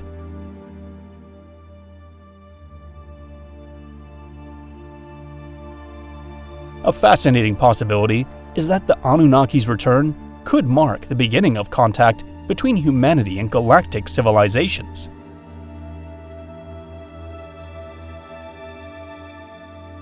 The Anunnaki might not be the only extraterrestrial beings in the universe, but rather members of a network of advanced races.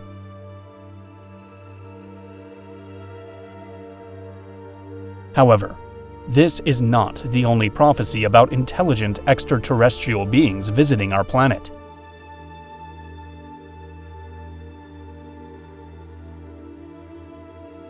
The Native American Hopi tribe has a rich tradition of myths and legends passed down through generations. Among these stories is the belief in star beings, entities that descended from the heavens to interact with humans.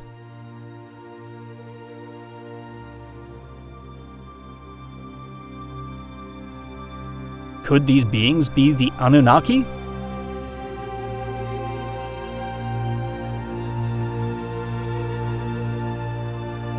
One of the Hopi's most intriguing legends is that of the Star Children, said to be the direct descendants of these extraterrestrial entities.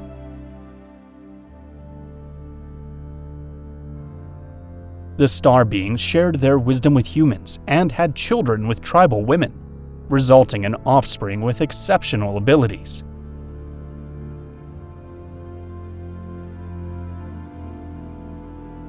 These children are raised within the Hopi community, but are taken back to the skies by the star beings at the age of 6.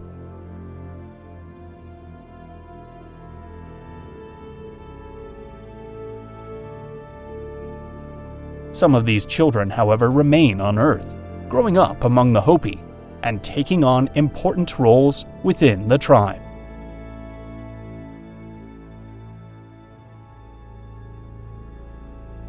The Hopi believe these children have a vital purpose for humanity's future, as they are tasked with restoring balance to the world.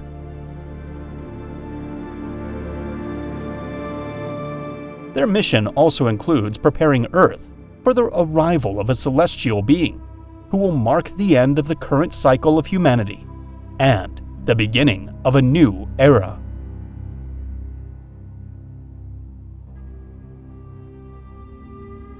Similarly, the Dogon people, a tribe in Mali, hold a fascinating belief in beings called the Nomos, who came from the Sirius star system in a spacecraft. This tribe possesses advanced astronomical knowledge of Sirius, the brightest star visible from Earth.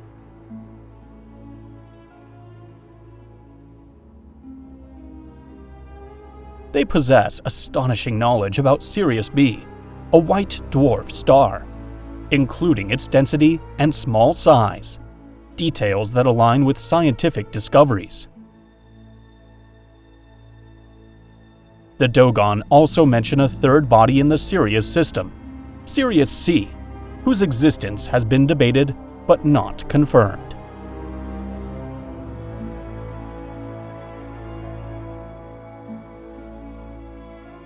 The Nomos are described as hybrid beings, part human and part fish, resembling aquatic creatures.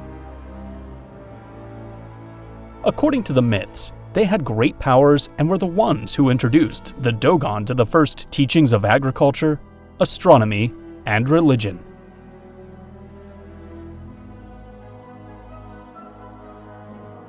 These beings are said to have lived among humans for a time before returning to the cosmos.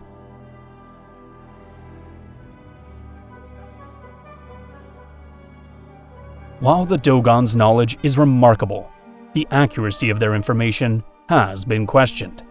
Some researchers argue that the Dogon acquired this data through contact with European explorers or missionaries who were already aware of Sirius B.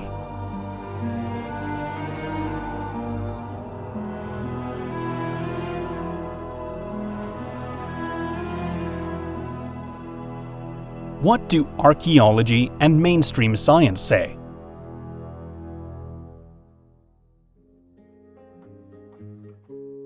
For the vast majority of scientists, the idea that the Anunnaki were extraterrestrials who came to Earth lacks evidence. No archaeological remains have been found to suggest extraterrestrial technology or contact between ancient civilizations and beings from other planets.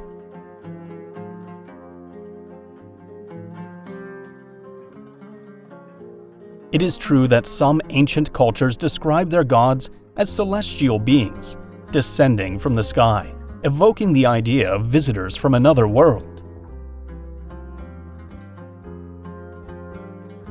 However, from an archaeological perspective, these accounts are seen as symbolic representations of natural or cosmic forces.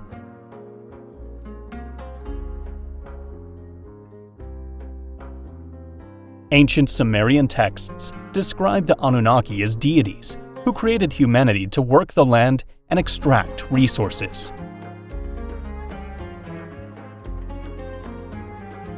According to archaeology, these stories aim to explain the origins of life and society, rather than being literal accounts of historical events.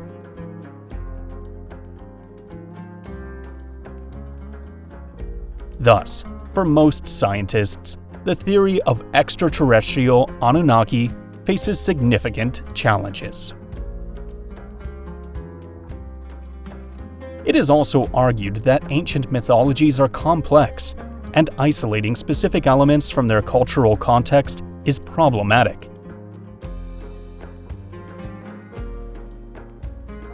One widely debated topic has been the pyramids. According to mainstream archaeology, pyramids of Egypt do not require extraterrestrial intervention to be explained. The consensus is that the Egyptians had access to a large workforce, knowledge of geometry, and local materials. It is believed that a sizable labor force of skilled workers, rather than slaves, constructed the pyramids. Evidence from worker villages and tombs suggests they were organized into teams and provided with food, shelter, and medical care. Limestone blocks were quarried locally, while the granite used in the interior chambers came from the Aswan, about 500 miles or 800 kilometers away.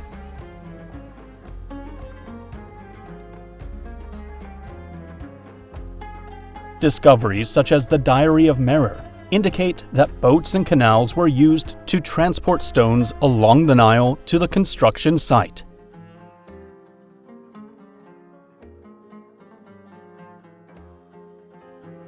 Reliefs, like those in the tomb of Jehuda-Hotep, depict sledges being used to drag stones, with water possibly poured ahead to reduce friction.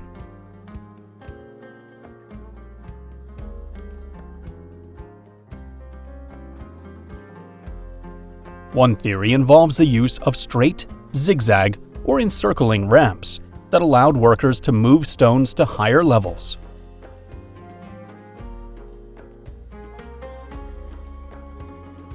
However, the exact methods for lifting and placing massive stones, especially at the higher levels, remain uncertain.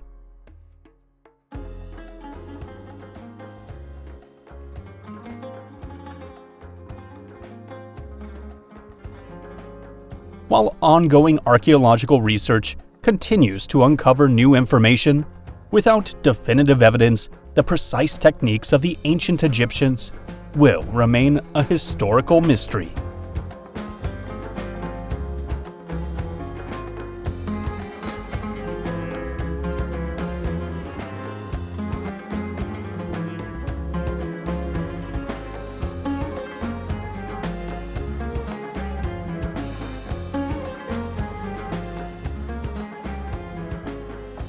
This concludes our fascinating journey through the history of the Sumerians, the Anunnaki, and intriguing alternative theories.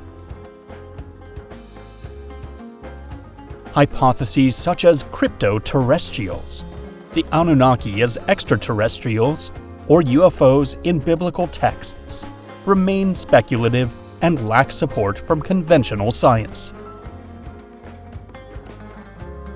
Even so, there may still be countless mysteries to uncover and much to learn. Exploring these theories encourages us to keep an open mind, challenge our assumptions, and nurture our curiosity.